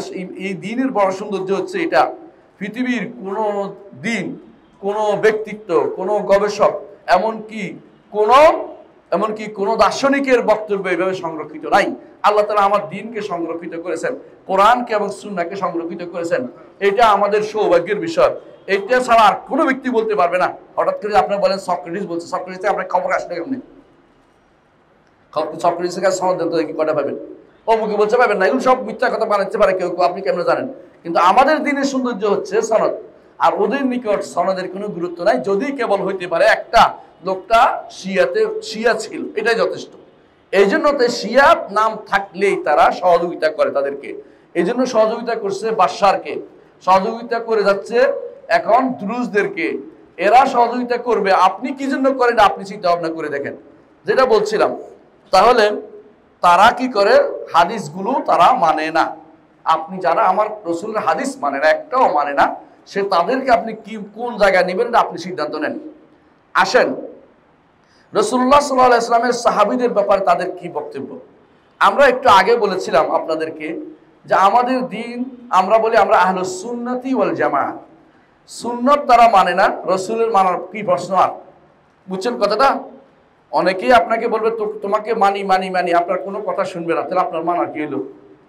বেহুদা কথা, মানে শুধুমাত্র এটা আবেগতাড়িত কথা বলা। আল্লাহ তাআলা কোরআনে কারীমের জন্য বলছেন, কুল ইন কুনতুম তুহিব্বুনাল্লাহ ফাত্তাবিউনি, যদি আল্লাহকে ভালোবেসে থাকো আমার অনুসরণ করো। অনেকেই ভালোবাসার দাবি করে, অনুসরণ দিয়ে আটকে যায়। এটা বলে মেহনা, পরীক্ষা হয় এটা দিয়ে, কাকে কত রসুলকে ভালোবাসে, কে অনুসরণ করেছে, এর মাধ্যমে পরীক্ষা হয়ে যায় যে আসলে রসুলকে ভালোবাসে কিনা, নাকি তথাকথিত আশেকে রসুল। যদিও আশেকে রসুল বলা হারাম, জায়েজ নাই। এশক তো প্রেম, প্রেম হওয়া, প্রেম এশক কোনোদিন নারী ব্যতীত অন্যদিকে করা যায় না, অথবা ক্লিবলিঙ্গের দিকে হয়। আল্লাহ রসুলের জন্য প্রেমের সম্পর্ক তৈরি করা যায় না, এগুলো নারী গঠিত কাজ। আল্লাহ কুল্লি হাল, যেটা বলছিলাম যে তারা সাহাবায়ে কেরামের ব্যাপারে কি আকীদা রাখে, সুন্নাহ বরবাদ করে দিয়েছে, কোরআনে কারীম ব্যাপারে তাদের আকীদা বরবাদ। সাহাবায়ে কেরামের ব্যাপারে তারা বলে মাত্র হাতে গোনা, সর্বোচ্চ কেউ 3 জন, কেউ 4 জন, কেউ 5 জন, 10 জন পর্যন্ত তারা মানতে রাজি আছে, এরা ইমানদার, আর বাকি সমস্ত সাহাবী কাফের। নাউজুবিল্লাহ। যদি বিশ্বাস না করেন, একটা বই আছে, লিখছে, একটা বই আছে, এই বইটা উঠান তো, আবু মুহাম্মদ আল হুসাইনি, শিয়াদের ছিল, পরে সুন্নি হয়েছে। এই লোকে লিখছে আউজাজুল খিতাব ফি বায়ানে মাওকিফুস শিয়াত মিন আসহাব, সাহাবায়ে কেরাম কি ব্যাপারে তাদের বইতে কি কি জঘন্য কথা লেখা আছে, যদি এটা পড়েন আপনি পাবেন। এদের মধ্যে তারা আশারা মুবাশশারার নামে এত অপবাদ দেয়, এত মিথ্যাচার করে, যাদেরকে জান্নাতের সুসংবাদ দেওয়া হয়েছে, এদের ব্যাপারে কি অপবাদ দেয় আপনি শুনলে কানে তালা দিবেন, শুনতে পারবেন না, আপনি সহ্য করতে পারবেন না। যেখানে কেউ যদি একজন সাহাবীর ব্যাপারে কথা বলে আমাদের খুব খারাপ লাগে, সেখানে তারা সমস্ত সাহাবীকে কাফের বলে। কেন কাফের বলে? তারা কেন আবু বকর ওমরের খেলাফত মেনে নিয়েছে? বুঝছেন তো? আর কেন কাফের বলে? কারণ সাহাবায়ে কেরাম থেকে হাদিস আসছে, কোরআন আসছে ওনাদের বর্ণনায়। এখন যদি এটা মেনে নেয় তাহলে হাদিস মানতে হয়, কোরআন মানতে হয়। এই জন্য তারা আগে থেকে তাদেরকে কাফের বানিয়ে দিচ্ছে। নাউজুবিল্লাহ। কত বড় জঘন্য কাজ! অপবাদের শেষ নাই। সবচেয়ে বেশি অপবাদ দেয় আবু বকর ওমরকে। তারা বাজার থেকে একটা ছাগল, দুইটা ছাগল কিনে নিয়ে আসে, এরপরে মারতে থাকে। আবু বকর ওমরকে মারতেছে, বুঝছেন তো? মানে নিজের জিজ্ঞাসা চরিতার্থ করে। এমনকি বাথরুমের মধ্যে আপনারা দেখেন, ফেসবুকে সার্চ দেন, দেখবেন পাবেন। আমার দরকার না, ওদের বাথরুমের মধ্যে আবু বকর ওমর পায়ের নিচে আবু বকর ওমর নাম লিখে রাখে। এমনকি তারা আরো যে সমস্ত বক্তব্য দেয়, আমি যদি আশ্চর্য হবেন, তারা যদি কোনো কাউকে গালি দিতে হয়, কাউকে কষ্ট দিতে আবু বকর ওমর নাম দিবে। অথচ আশ্চর্য হবেন আপনি, আমি শুধু একটা জিনিস দেখাচ্ছি। আলী রাদিয়াল্লাহু আনহু তার সন্তানদের নাম রেখেছেন আবু বকর ওমর ওসমান, তার নাতিদের নাম রেখেছেন আবু বকর ওমর ওসমান। হুসাইন রাদিয়াল্লাহু আনহুর সন্তানদের নাতিদের বা তার সন্তান নাতিদের তিনি নাম রেখেছেন আবু বকর ওমর ওসমান। তাদের মধ্যে তারা ভালোবাসা ছিল। শিয়ারাত সেটাকে বানাইছে কি, তাদেরকে শত্রু বানাই ফেলছে। এর অর্থ হচ্ছে এই বইটা পুরোটাই লেখা হয়েছে যে নবী পরিবারে যাদের নাম আবু বকর ওমর ওসমান ছিল, এই পুরো বইটা কত বড় দেখছেন তো বইটা। এর অর্থ হচ্ছে এরা ইচ্ছা করে শত্রুতা তৈরি করেছে, আর কোনো কারণ নেই। আশ্চর্য হবেন আপনি যদি সিরিস্তান ছাড়া, ইরাকের একটা পদে যেখানে 10% সুন্নি বলা হয়, কারণ ওখানে সবটা মারতে পারে নাই, সিরিস্তান এলাকা ছাড়া, সিস্তান বলে ওই এলাকা ছাড়া বাকি কোথাও আবু বকর ওমর ওসমান নামে কোনো ব্যক্তি পাবেন না। আইন করে নিষিদ্ধ করে দেওয়া আছে। আপনার নাম যদি আবু বকর ওমর ওসমান হয়, আপনি বিষয়ও পাইবেন না। এতে খুশি হয়ে যান। ওই দেশে যাওয়া আপনার জন্য কষ্টকর। হ্যাঁ, কখনো কখনো আপনার নিবে দেখানোর জন্য যে বিষয় দিছি, ওখানে যাই বলেন যে আপনার ছেলেটা না আবু বকর রাখেন, দেখবেন যে আর রাখবে না, কোনো শুনবে না। এই জীবনে এই কাজ করা যাবে না। আবু বকর ওমরকে তারা এত বেশি ঘৃণা করে। আবু বকর ওমরকে ঘৃণা করার কারণে কোরআন মানে, হাদিস মানে আমরা বলছি আপনাদেরকে। তারপরে তারা ঘৃণা করে আয়েশা রাদিয়াল্লাহু আনহাকে, এবং তার ব্যাপারে এমন সব কথা বলে যেগুলি আমাদের মা সম্পর্কে যদি কেউ খারাপ কথা বলে, একটা ছেলে কিভাবে সুস্থ থাকতে পারে আমাকে বলে। আমাদের মাকে তারা এত বড় অপবাদ দেয়, যা আল্লাহ তাআলা কোরআনে কারীমে 15টা আয়াত নাজিল করেছে। 15টা আয়াত, একটা দুইটা না। আরে আপনার জন্য যদি কোনো একটা নাম আসতো, আপনি তো খুশি শেষ হয়ে যেতেন। এই কোরআনে 15টা আয়াত তার পবিত্রতার ব্যাপারে আল্লাহ নাজিল করেছে। অথচ তাদের গ্রন্থ ভর্তি, একটা দুইটা নয়, গ্রন্থের মধ্যে তাদের চেতনার মধ্যে এটা ভর্তি যে তিনি এই ছিলেন, ওই ছিলেন। নাউজুবিল্লাহ। আমি নিজে দুই চোখে দেখছি, এখন আর শোনা কথা পড়া বলতেছি না। গেলাম লেবাননে, যে দেখি এক এলাকায়, আমরা তো বুঝতে পারি নাই, একটা খাবারের হোটেল ঢুকছি, খাই দেখি যে আয়েশা রাদিয়াল্লাহু নামে বদনামি, ওইগুলো আলোচনা করতেছে, বদনামি আলোচনা। ওদের স্পেশাল কি আছে, একটা ওদের বিভিন্ন চ্যানেল আছে স্পেশাল, যদি চালাচ্ছে, মানে মানুষদেরকে এটা এই শত্রুতা শিক্ষা দেয়। যখন দেখলাম যে এটা, আমরা বললাম যে শাহাদা বলতেছে আমি প্রমাণ করে দিব যে সে এরকম অপকর্ম, নাউজুবিল্লাহ, এটা করেছে। মানে কত বড় বদমাশ চিন্তা করতে পারে, কত খারাপ হইতে পারে তারা। আমি এয়ারপোর্ট থেকে নামছি, বলে যে তোমার নাম কি? আমি বললাম যে আমার নাম আবু বকর মোহাম্মদ জাকারিয়া। কারণ আমি নিব না তোমার, মানে আমার ওই ট্যাক্সিতে উঠাবে না, মানে আমি তো মহামুসলিম। এরপরে একজনের কাছে যে কয় না আমি তো খ্রিস্টান, ওই কাছে যাও, ওই একটা বসে আছে, ওইটার কাছে যাও, ওইটা বোধ শুনি। জিজ্ঞাসা করছি, তো কয় যে না, তবে আমি তোমার পৌঁছাই দেবো, খ্রিস্টান ছিল ওইটা, তবে তুমি আমাকে $50 দিতে হবে, একটু ওখান থেকে একটু হবে, মানে আমি যেখানে কাজের জন্য, নিজের কাজের জন্য গেছিলাম। শেষে ঘুরে এরাই এখানে নিয়ে এসছে। আমি ওইটা দেখা যাচ্ছে, কোনো কথা নেই, টাকা দাও। $50 নিয়ে গেছে আমার থেকে।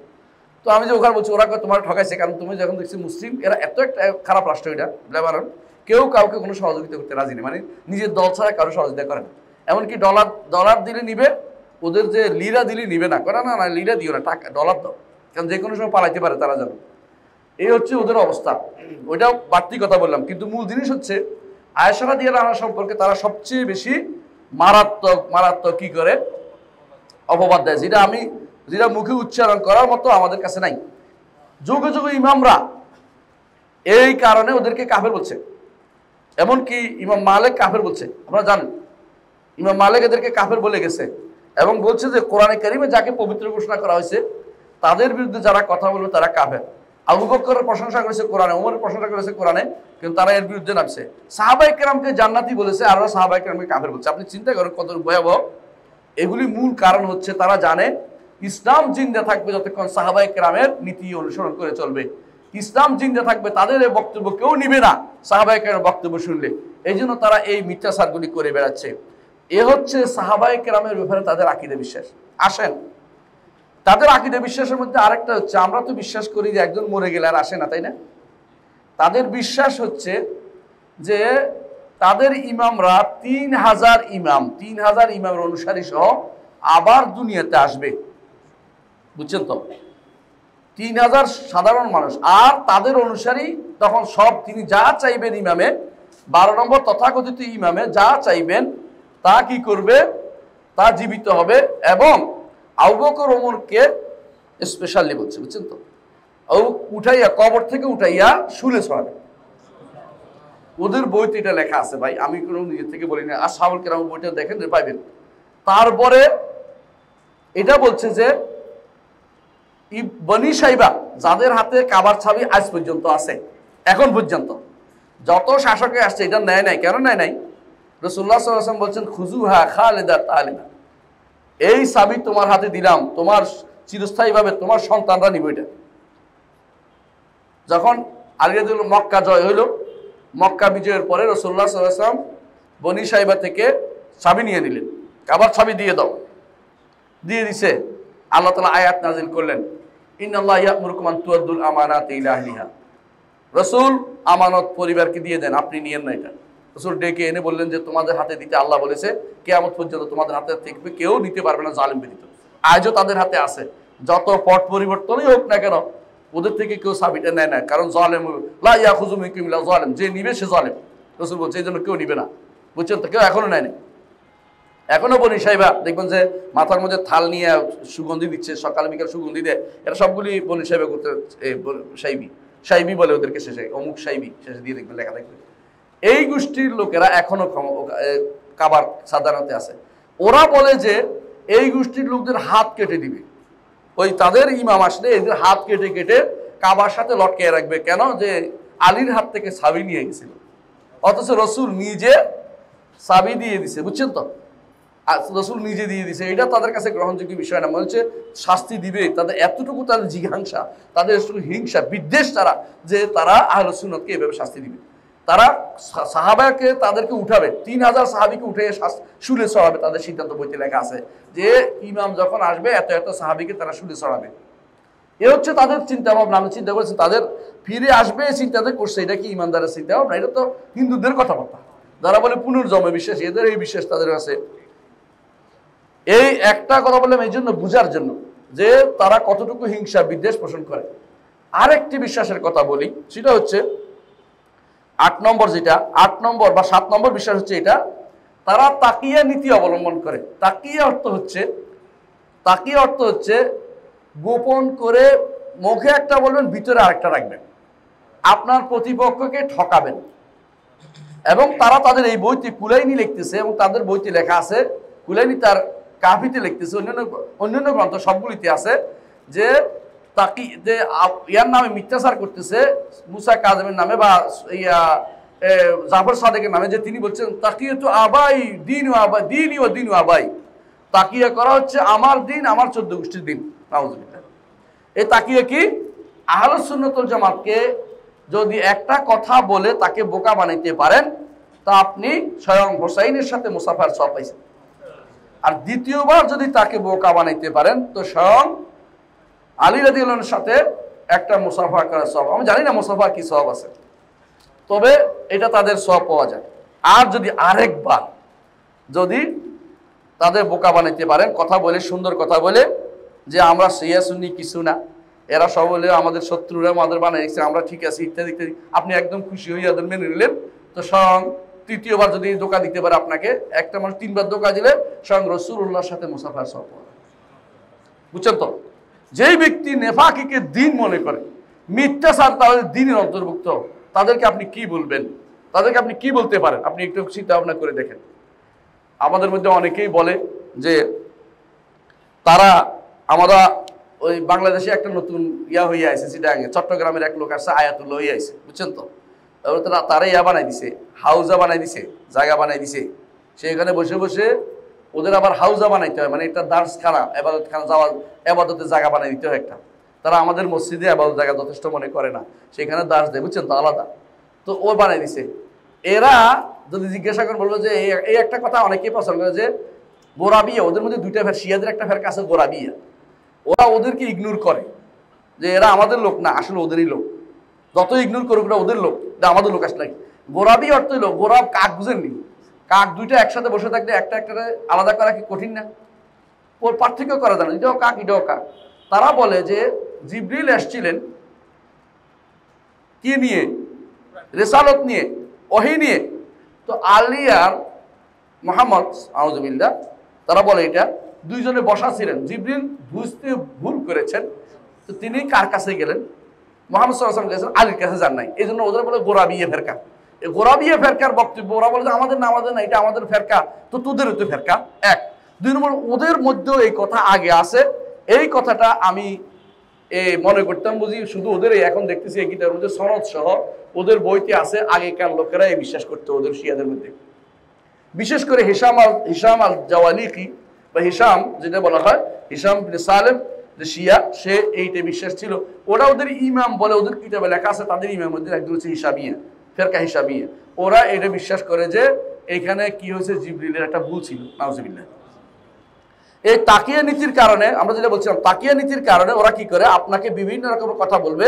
যতগুলি কথা বলে, একটা কথা বলবে যে এগুলি আমাদের কিতাবে নাই, এগুলি আগে যারা বলছে আমরা এখন খুব ভালো।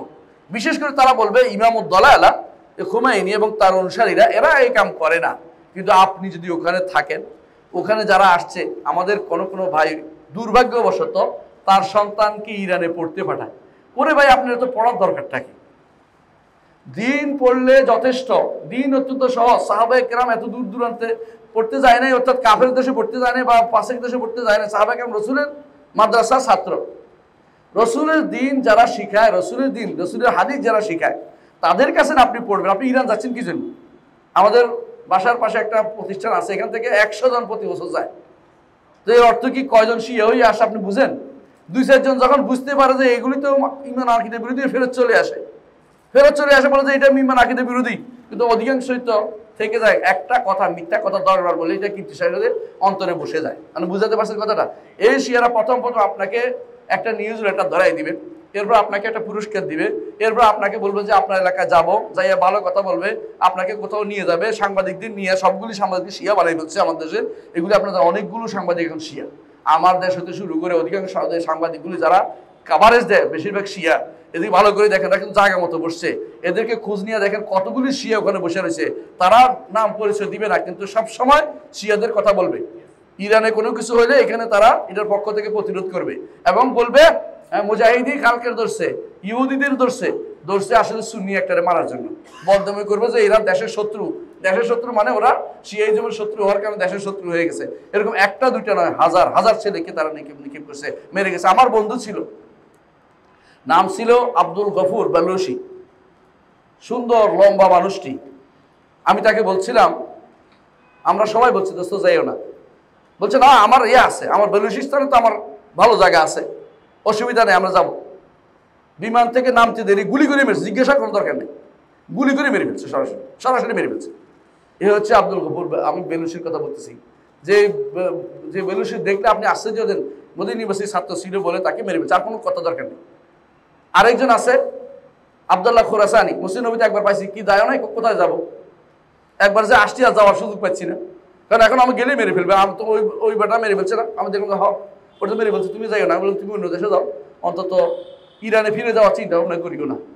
আমার নাম দেখছি এখন আব্দুল্লাহ খুরাসানি, আমি মদানি বলি না, মদানি বলে তো আগে খুঁজে বের করবে। এই জন্য আমি তারপরেও যেতে পারো কিনা সন্দেহ আছে তোমার। আমি বলতে চাচ্ছি এটাই, আপনারা ওখানে কেন পাঠাচ্ছেন? সেই জন্য শিখার জন্য। এরা আপনাকে তাকিয়ে নিতে অবলম্বন করে আপনাকে ধীরে ধীরে কিভাবে শিয়া বানিয়ে ফেলবে, এতে কোনো সন্দেহ নেই। বুঝে আসছে কথাটা?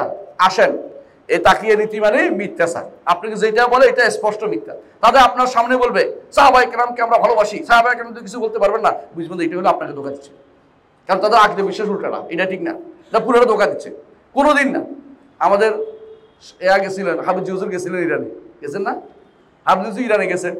তো ইরানে গেছে যাওয়ার পরে তো তিনি তো খুব ভালো মানুষ ছিলেন, নেককার মানুষ ছিলেন। তিনি বললেন যে তিনি জিজ্ঞাসা করে বসছেন, আপনারা শায়খান সম্পর্কে কি মনে করেন?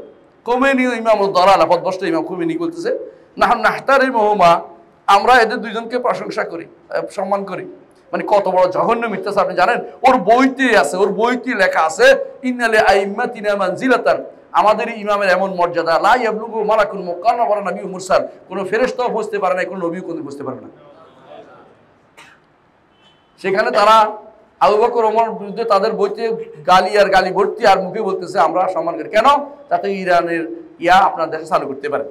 ইরানের এই অবস্থা এই দেশে কোনোদিন চালু ছিল না। হ্যাঁ, এক সময় ছিল, মুখে মুখে মানুষ শিয়া ছিল এই দেশে।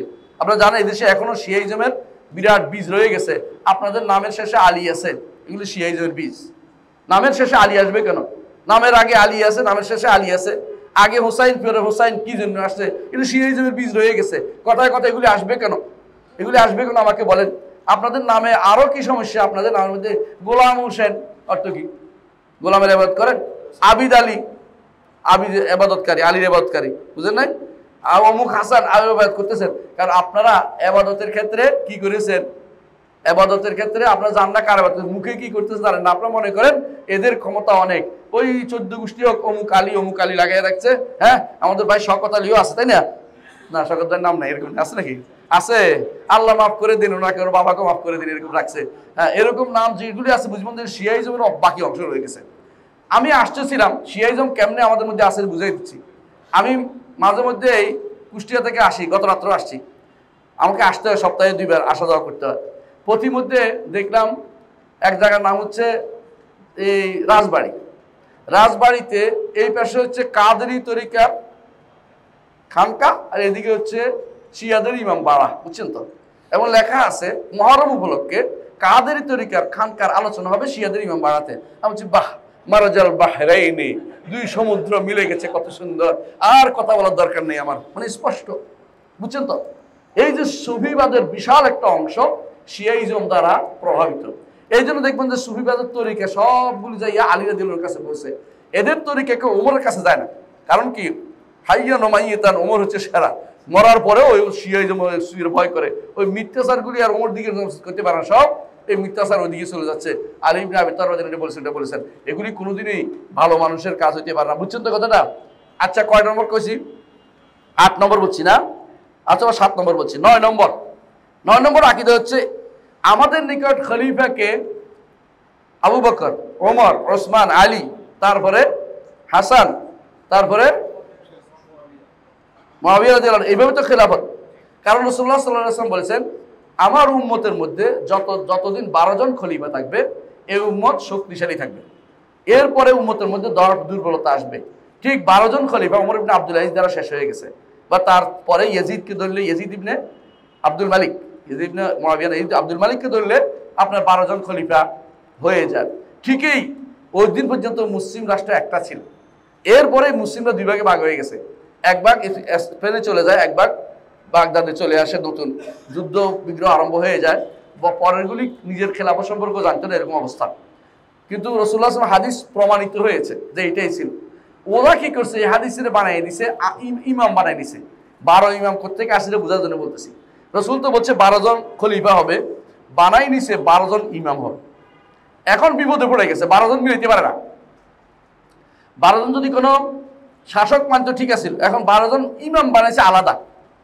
এই যে আমাদের দেশে মানুষ আলাদা ইসলামিক দল করে না, ইসলামিক গোষ্ঠী আছে না আলাদা, এরা শিয়াদের থেকে প্রভাবিত, আলাদা ইমাম বানানোর কোনো সুযোগ নেই।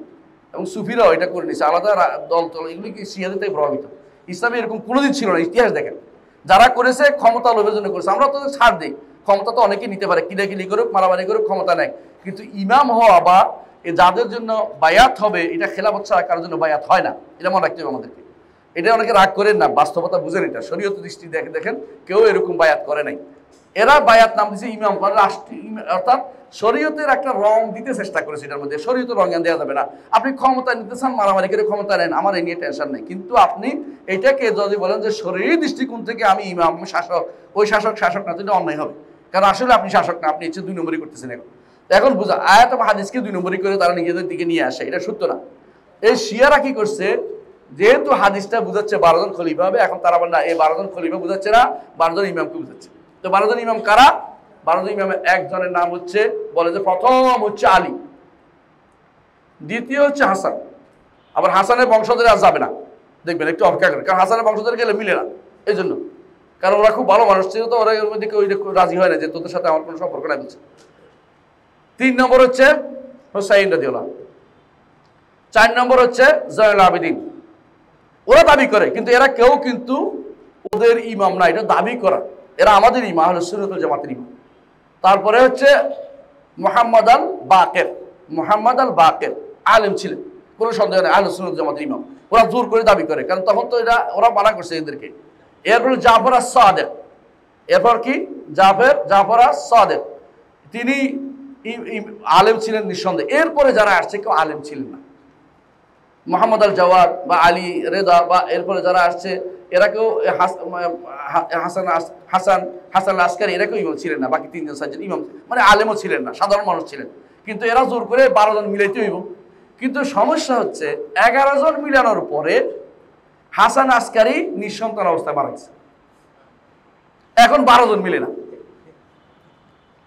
12 জন যখন মিলে না, এখন বলতেছে যে তার একটা দাসী ছিল, গোপন দাসী, গোপন দাসীর ঘরে গোপন সন্তান হয়েছিল।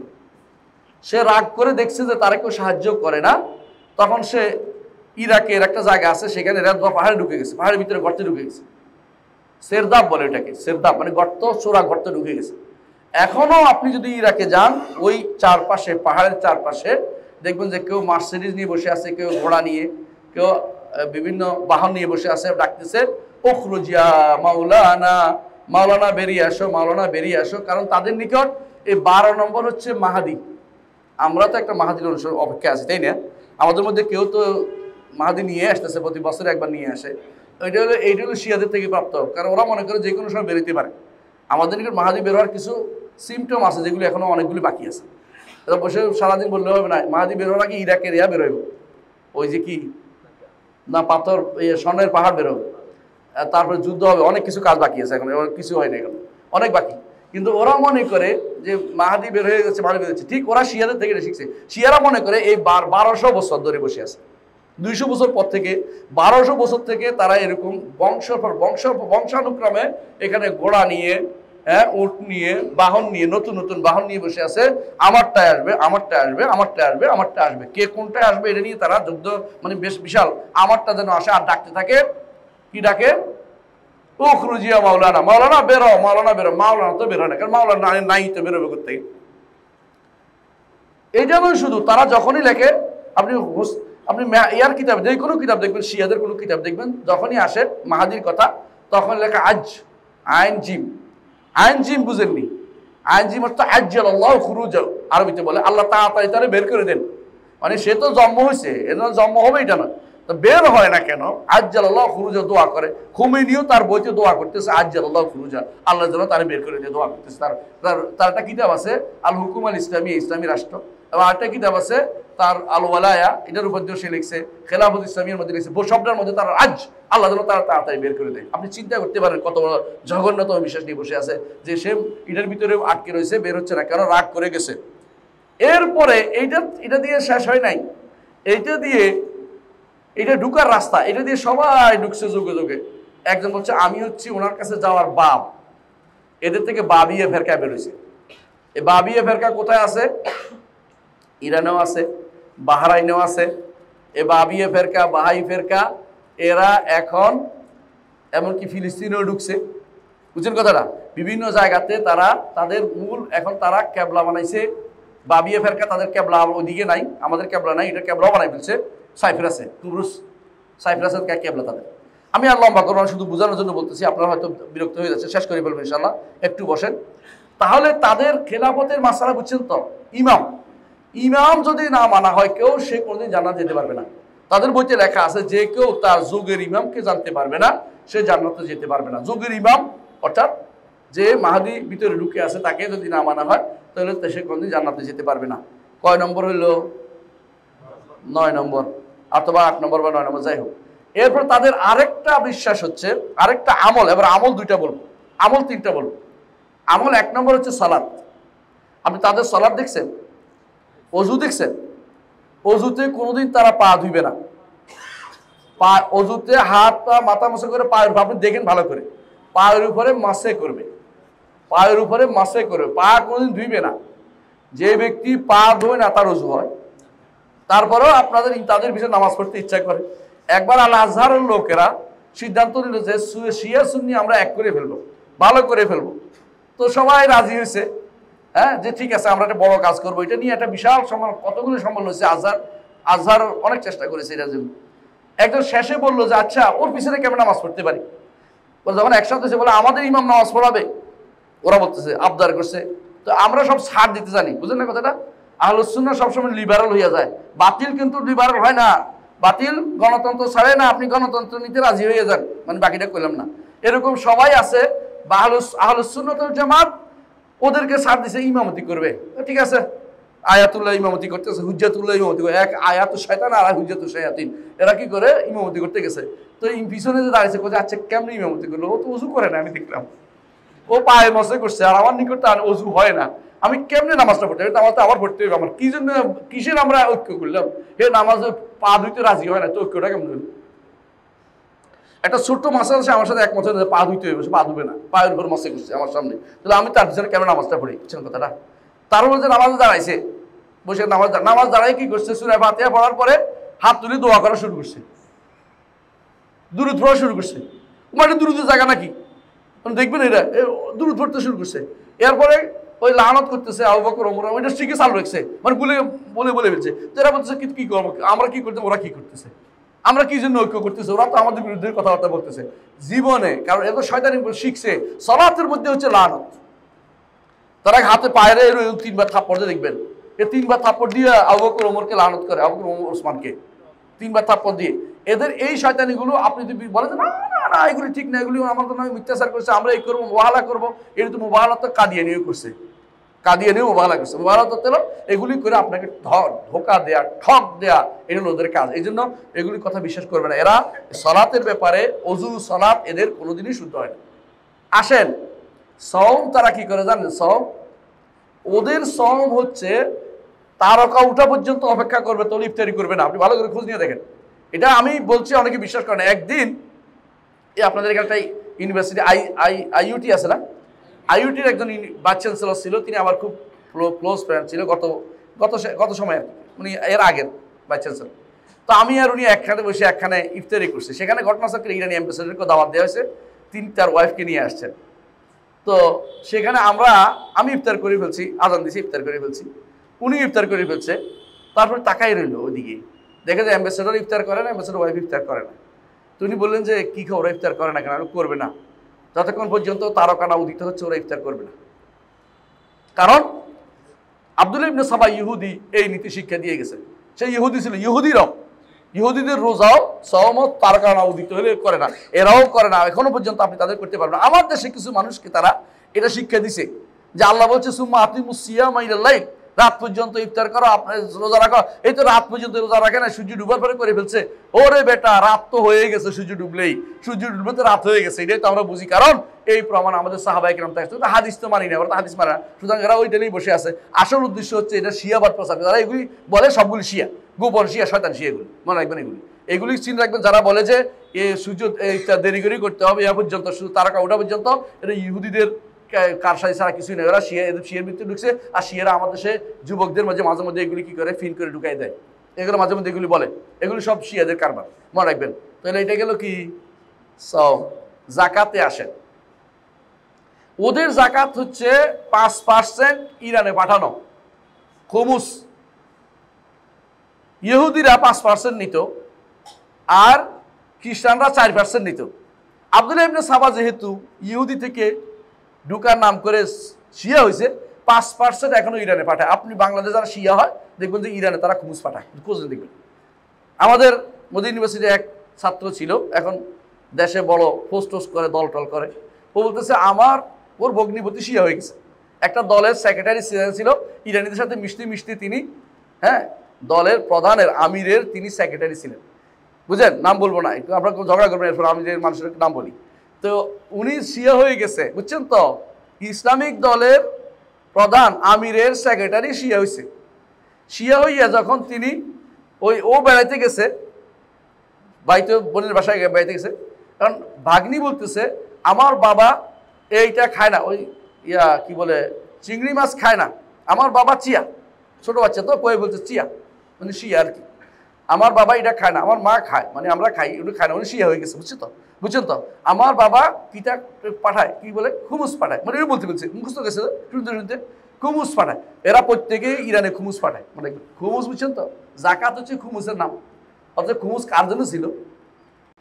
কার জন্য? আন্না লিল্লাহি খুমুসা, তাই না? খুমুস কার জন্য ছিল? রাসূলুল্লাহ সাল্লাল্লাহু আলাইহি ওয়াসাল্লাম পরিবারের জন্য। দাবি করে মিথ্যাচার করে খুমুস খাওয়া তাদের কে অনুমতি দিল? হারাম খোর, হারাম খাচ্ছে, এগুলি নাম বললাম না। জাকাতের কি অবস্থা? হজের মধ্যে যদি দেখতেন তারা কি হজ করে, তাদের কি হজ যদি দেখতেন, তাদের হজ হচ্ছে মন যা ছাতা মিছিল করা হচ্ছে ওদের হজের নাম। হজের মসজিদ নবীতে যায় আর ওরা একজনে আগা নাম দিচ্ছে, এটা হাঁটে, আর পিছনে নারীরা হাঁটে, জায়গায় জায়গায় ওই নিয়ে পতাকা নিয়ে হাঁটার নাম, মিছিল করার নাম হচ্ছে তাদের হচ্ছে হজ। হজের মধ্যে 12 তারিখ মিছিল করতে না দিলে তারা হজে যাবে না। সৌদি সরকার তাদেরকে দেয় নাই, বহু বছর ধরে মিছিল করতে দেওয়া হবে না। এরপরে তারা রাজি হয়েছে মিছিল করবে না, যাবে, এখন যাইতে পারে, বুঝছেন তো?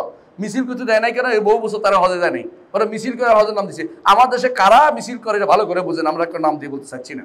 মিছিল ইসলামের কোনো অংশ কোনোদিনই ছিল না। যে ব্যক্তি এটা বলবে মিথ্যা কথা বলছে। তারা কেউ আমার দেশে কেউ কেউ কি বলে, মিছিল করছে উমর রাদিয়াল্লাহু আনহু আর হামজা দুইজনে মিছিল করতে করতে হারামে যাইয়া নামাজ পড়াইছে, এত বড় এরকম বর্ণনা সবগুলি হচ্ছে অশুদ্ধ বর্ণনা, এগুলি দিয়ে তারা দলিল দিতেছে। তারা শুদ্ধ অশুদ্ধের খবর রাখে না, কারণ দলিল দিতে হলে শুদ্ধ হইতে হয়, বুঝলেন কথা? অশুদ্ধ দলিল দেওয়া যায় না, বুঝে আসছে? এই 2 কাতারে মিছিল করতে গেছে, এটা মিথ্যা কথা। 2 কাতারে গেছে, এটুকু অশুদ্ধ বর্ণনা আসছে, মিছিল করার কথা অশুদ্ধ আসে নাই, এটা মিথ্যা কথা বলছে। মিছিল ইসলামে কোনদিন ছিল না। মিছিল সর্বপ্রথম চালু করছে কারা জানেন? উসমান ইবনে আফফান রাদিয়াল্লাহু আনহুর বিরুদ্ধে যারা বের হয়েছে তারা প্রথম মিছিল চালু করছে। ওদেরকে বলা হয় বাগি। বাগিরা প্রথম মিছিল, ইসলামের ইতিহাসে প্রথম মিছিল হচ্ছে বাগিরা করছে। বাগিরা যে বলছে প্রতিশোধ করতে করতে চলে আসছে কোথায়? উসমান রাদিয়াল্লাহু আনহুর বাড়ি ঘেরাও করছে। এটা এই মিছিলের সংস্কৃতি ইসলামে কোনোদিনই ছিল না। আমার বড় দায়িত্ব হচ্ছে ইমান পরিশুদ্ধ করা, আমার মানুষকে নিয়ে টেনশন করা। আমি শাসক নিয়ে যত টেনশন করবো তত বিপদ পড়বে, এই বিপদ থেকে বেরোতে পারবেন না। একজন গেলে আরেকজন ভালো আসবে আশা করা যায়, ভালো আপনি তৈরি করেন না, সে আসবে যে। যাকে আপনি পাঠাবেন সে ভালো কিনা আগে দেখেন না। কত মানুষ ভালো আছে এখন, কত পার্সেন্ট ভালো আছে? কয়জন মানুষ আকীদা বিশুদ্ধ আছে? আল্লাহ সম্পর্কে আকীদা শুদ্ধ হয়েছে কিনা? এদেশের মানুষ এখনো মনে করে, বেশিরভাগ মানুষ আল্লাহ সর্বত্র বিরাজমান। এটা শিয়াদেরও আকীদা। এই আকীদা যদি কোনো তারা বিশ্বাস করে আল্লাহ সর্বত্র বিরাজমান, তাহলে ঈমান কি আছে? এইটাই শুদ্ধ করতে পারি না, আমি আর বড় শুদ্ধ করবো কি করে? মিছিল মিটিংগুলি আমাদের কোনো দরকারি কাজ নয় মোটেই। যেগুলি করতেছে এগুলি শিয়াদের থেকে শিখা, বিভিন্ন প্রতিবিপ্লবী থেকে শিখা, বিভিন্ন দেশের ওই বলশেবিকদের থেকে শিখা, মাওসুদ্দিনদের শিখা, এগুলি ইসলামিক কোনো নীতি হইতে পারে না কোনোদিনই। আমাদের বড় কাজ হচ্ছে লেগে যান 10টা বছর শুধুমাত্র তাওহীদ শিক্ষা দিবেন, আকীদা শিক্ষা দিবেন। এরপরে যারাই ক্ষমতা যাবে তাওহীদের লোকে যাবে, তারপর বাইরের লোক আসবে না। যারাই সংসদে যাবে কারা যাবে? তাওহীদের লোক যাবে। সচিব যারা হবে কারা হবে? তাওহীদের লোক হবে। তাহলে আপনারা পুলিশ গেলে তাওহীদের লোক হবে, সেনাবাহিনীতে তাওহীদের লোক হবে। আপনি এখন ওগুলি করবেন না, আপনি উপর থেকে যাইয়া পানি ঢালবেন, গাছের গোড়া দিয়ে কাটা আছে, আপনার এই গাছে কোনোদিন গাছ ফল দিবে না ভাই, এটা বোঝা উচিত আমাদের। এই তর্ক করলে শেষ নাই। এটা আমি সবচেয়ে খারাপে থাকতে চাই, দরকার নেই। আলহামদুলিল্লাহ আপনার বুঝে নিলে হইল। এরপরে কত নম্বর কথা বলেছি? 9 নম্বর না 11 নম্বর আছে? 10 নম্বর। 10 নম্বর এটা আমলি। আমলি বুঝছেন তো কি? তাদের জিহাদ, ওদের নিকট ইমাম বের হওয়ার আগ পর্যন্ত কোনো জিহাদ নাই। তো কি আছে? প্রতিরোধ আছে, কথা বুঝেন, এবং আহলে সুন্নাহকে দমন করা আছে, কিন্তু কাফেরদের বিরুদ্ধে কোনো জিহাদ নাই। তো যে বলেন যে ইহুদিদের বিরুদ্ধে করলো, ইহুদিদের যেহেতু আক্রমণ করছে এরপর প্রতিরোধ করছে, অগ্রিম জিহাদ করে না, কথা বুঝতে চেষ্টা করেন। আর তাদের নিকট চোরা গুপ্তা হামলা বৈধ, এই জন্য চোরা গুপ্তা হামলাগুলি তারা করে। এই জন্য তাদের নিকট জিহাদের যে সংজ্ঞা, এটা আপনাদের বই থেকে আছে স্পষ্ট, যতক্ষণ পর্যন্ত ইমাম না হবে ততক্ষণ জিহাদ হইতে পারে না। ইমাম না আসলে কোনো জিহাদ নেই। তো এখন কি করতে হবে? এখন সুন্নিদেরকে মারতে হবে, কারণ এরাই হচ্ছে প্রকৃত কাফের, আসল কাফের, মূল কাফের হচ্ছে এরা বেশি ভয়াবহ। তাদের নিকট তাকফির করে, আমাদেরকে কাফের বলে। আমাদের দেখা অর্থ তারা একটা গাধা দেখে, ওদের বইতে লেখা আছে এরা হচ্ছে গাধার চেয়েও খারাপ, নাউজুবিল্লাহ। এদের আরেকটা কাজ যেটা বেবিচার, তার নাম দিছে মোতা। এর নাম দিছে কি? মোতা। এই মোতা, এটা 13 নম্বর মনে হয়, 13টা হলে যথেষ্ট, আর বলবো না। এই 13 নম্বর হচ্ছে এদের এটা, যে মোতা। মোতা কি? কন্ট্রাক্ট বিয়ে, কিছুক্ষণ হ্যাঁ বিয়ে করবে, কিছুক্ষণের জন্য বিয়ে করবে। এর অর্থ কি বুঝছেন তো? বেবিচার, এটা প্রস্টিটিউশন, আর কিচ্ছু না। দেশকে তারা ভরাই দিছে এটা দিয়ে। এইটা যদি কোনো বৈধ হয় তো দুনিয়া তার বিয়ে শাদী দরকার লাগবে না। ইরানি এক যুবকে ভালোই ঠেঙ্গাইছে এক ওদের ইমামের হাউজাতে আসিল, তো বলছে, ইমাম আপনি তো বলেন মোতার কথা, মোতার সব, এটা সব, একবার করলে এই সব, দুইবার করলে এই সব, তিনবার করলে এই সব। আমি একজন যুবক মানুষ, আমি বিয়ে করতে পারছি না, আপনার মেয়েটাকে দিবেন কিনা মোতা করার জন্য? এবারে বেটার কাজ লেগে গেছে, না এটা তো আমাদের মধ্যে যারা সওয়াব নিচু যারা তারা করে, আমরা যারা বড় পরিবারে এটা হয় না। মানে এবার তাতে করে এবার অস্বীকার করে গেছে, বুঝছেন তো? মানে মোতা শুধুমাত্র সাধারণ মানুষ চালু করছে, নিজেরা শয়তানি করবে, কিন্তু সাধারণ মানুষের জন্য না। এটা হলো ওদের শয়তানি, আর কিছুই না। মোতা এটাই হচ্ছে বেবিচার। এই বেবিচারকে তারা দিন মনে করে। বেবিচার করলে, এইটা মোতা করলে তাদের এই সব ওই সব তাদের মধ্যে এটা উল্লেখিত আছে। এটা কোনোভাবে খারাপ মনে করে না তারা। আমাদের মনে হচ্ছে খারাপ মনে করছে না, খারাপ মনে করে না। বরং হাবিজ হুজুররা যখন গেছিল জিজ্ঞাসা করছে মোতা লাগবে কিনা, আস্তে করে জিজ্ঞাসা করছে, বলছে না না এগুলি আমাদের নাই, ছেড়ে দিয়েছে। বুঝছেন তো কথাটা? এমনকি আমাদের দেশে একজন আলেম জীবিত আছে, উনি নাকি একজন গিয়েছিলেন, একজন মারা গেছেন, আল্লাহ জান্নাত নসিব করুন, ওনারা নিয়ে গেছেন, দেখেন আপনি কিন্তু সাবধান, আগে বলে দিয়েছে, উনি ভালো আলেম যিনি দেশে আছে, বলে সাবধান আপনি কিন্তু প্রভাবিত হয়ে যাবেন না। তিনি মারা গেছেন, আল্লাহ জান্নাত নসিব করুন, ভালো, উনিও ভালো ছিলেন, কিন্তু প্রভাবিত হয় না। কিন্তু ওরা কেলে মোতা এটার কাছে কোনো ব্যাপারই না, এটা হলো স্বাভাবিক জিনিস, স্বাভাবিক জিনিস।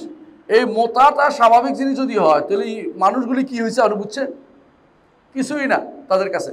তো আমি যেটা বলতে চাচ্ছি, ইরানিদের বিশ্বাস এতক্ষণ ধরে বলছি, কিন্তু খেয়ানতগুলি বলি নাই। খেয়ানত একটা খুতবা আছে আমার, ইরানিরা যোগে যোগে কী কী খেয়ানত করেছে এর উপরে। খেয়ান বুঝেন? ইরানিদের কারণে খেলাফত নষ্ট হয়েছে বাগদাদের। হালাকু খানের ওজির, একসাথে 2 ওজির ছিল। এক ওজির হলো হালাকু খানের, কে, যার নাম ওরা নাসিরউদ্দিন তুসি বলে। নাসিরউদ্দিন না, ইবনে তাইমিয়া বলতে নাসিরুল কুফর ওয়া শিরক, দ্বীনের সাহায্যকারী না, কুফর ও শিরকের সাহায্যকারী। সে খলিফাতুল মুসলিমিনের কাছে আসছে, বলছে আমাকে দায়িত্ব দেন, আমি দেখবেন যে হোলাকুর তাড়া দিব। আবারও হোলাকুরকে যাই বলছে আমাকে দায়িত্ব দেন, আমি এদের সব ধ্বংস করে দিব। একসাথে 2 ওজির 2 দায়িত্ব নিছে। 2 দায়িত্ব নিয়া সেই কি হচ্ছে, খলিফাতুল মুসলিমিনরা বলছে আপনি যদি কোনো সরাসরি যান, উনি আপনার সামনে কিন্তু সেজদা পড়ে যাবেন, আপনাকে খুব প্রশংসা করে, আপনি গেলেই তিনি খুশি হয়ে আপনার কাছে সব কিছু, হ্যাঁ, আর বাগদাদ ধ্বংস করবেন, চলে যাবেন তিনি। তো খলিফা মনে করছে যে যাক, একটা সুযোগ যদি আমি যাই, যদি মেনে নেয় তো আমি যাই। খলিফা কিছু, আপনি এমনি গেলে তো মেরে ফেলবে, আপনি বস্তার ভিতরে ঢুকেন, আমি আপনার কাঁধে করে নিয়ে যাব। বস্তার ভিতরে ঢুকছে আর মুখটা বন্ধ করে দিছে, মুখটা বন্ধ করে নিয়ে চলে গেছে খোলাকুপ, এবং সে 2 জনে পিছিয়ে পা দিয়ে তার মারছে, খলিফাতুল মুসলিমকে মারছে। ইতিহাস বুঝেন কত কঠিন জিনিস। এক জায়গায় 2 জায়গায় ইতিহাসের একটা শুধু উল্লেখ করলাম, এর উপরে একটা লম্বা খুতবা আছে, তারা কি কি খেয়ানত করেছে এটা ভালো করে জানা দরকার। এরা হচ্ছে ইরানি শিয়া, এরা হচ্ছে রাফিদি শিয়া, এরা হচ্ছে উম্মতে মুসলিমার জন্য ক্যান্সার স্বরূপ। এরা উম্মতে মুসলিমাকে 2টা ভাগ করে দিয়েছে। যদি শুদ্ধ হইতে হয়, কোনটা শুদ্ধ হইতে আমাকে বলেন। আপনি কি সাহাবায়ে কেরাম ছাড়বেন, না কোরআন ছাড়বেন, না হাদিস ছাড়বেন? আপনি কোন জায়গায় ছাড় দিতে পারবেন? আপনি তো কোথাও ছাড়তে পারবেন, এটা আমার আকীদা বিশ্বাস রে ভাই, এটা আমার আমল, এটা বিশুদ্ধ, এটা আমি ছাড় দেওয়ার জায়গা নাই। ওরা তো বাতিল আছে, ওরা কেন ছাড়ে না? ওরা শুধু আমাদেরকে ডাকে ছাড় দিতে, ওরা ছাড়ে না। আমাদের বন্ধুরা ছাড় দিতে রাজি হয়ে, ছাড় দিতে রাজি হলে কি নিচ্ছে রে ভাই? কুফুরি নিচ্ছে। এই জন্য দয়া করে আপনাদেরকে অনুরোধ জানাবো, শিরিক এবং কুফুরের এই যে মিল্লাত চালু আছে, এদের বিরুদ্ধে সজাগ থাকুন, মানুষদেরকে সাবধান করুন, নিজের সন্তানকে সাবধান করুন। এরা এদেশে যে মোস্তফা ইউনিভার্সিটি করেছে, ওখানে কোনো সন্তান ভর্তি করবেন না। ওরা সেখানে বৃত্তি দিবে, খুশি হইয়া টাকা নিয়ে ইমান হারা হয়ে যাবেন। কি জন্য? তাহলে ইহুদি নাসারাদের মতোই তো তাদের কাজ। এই ইহুদি নাসারা হওয়া আর শিয়া হওয়ার মধ্যে কোনো পার্থক্য আমরা দেখি না। ভালো করে দেখেন, ওদেরকে চিনা যায় না। ওরা প্রকাশ্য শত্রু, এরা গোপন শত্রু। এই গোপন শত্রু আমাদের ক্ষতি বেশি করে সবসময়। মুনাফিকরা যত ক্ষতি করেছে, কাফেররা এত ক্ষতি করতে পারে না মদিনাতে। কাফেররা তো পালায়ে বেড়াইতো, মুনাফিকরা শত্রু ভিতরে থেকে কি করতো? মুসলিমদের ক্ষতি করতো। সুতরাং আমাদের এই বিষয়গুলি জানার দরকার এবং বোঝা দরকার, এবং নিজে থেকে সাবধান করা দরকার। নিজেরা এগুলি প্রচার করে, আলোচনা করে মানুষকে দিবেন। কেন? আমি তথ্যভিত্তিক কথা বলছি, একটা কথাও তথ্যভিত্তিক বাদে নাই। একটা কথা না, আমি একটা করে দলিল দিতে পারবো। ওদের বই যদি থাকে আপনি পাবেন। এরা যদি কোনো অস্বীকার করে মিথ্যাচার করতেছে, ওদের বইতে লেখা আছে। এখন যদি বলে যে এই বই মানে, তো কোন বই বানান ওটা দেন। একটা বইও পাবে না যে এরকম বসুদ্ধ। কুলাইনির কাফি তাদের কাছে বড় কিতাব, ওই কিতাবের মধ্যে এগুলি আছে। আর অন্যখানে কি বলবেন? সুবহানাকাল্লাহু ওয়া বিহামদিকা আশহাদু আল্লা ইলাহা ইল্লা আনতা আস্তাগফিরুকা ওয়া আতুবু ইলাইক। আসসালামু আলাইকুম ওয়া রাহমাতুল্লাহি ওয়া বারাকাতুহু।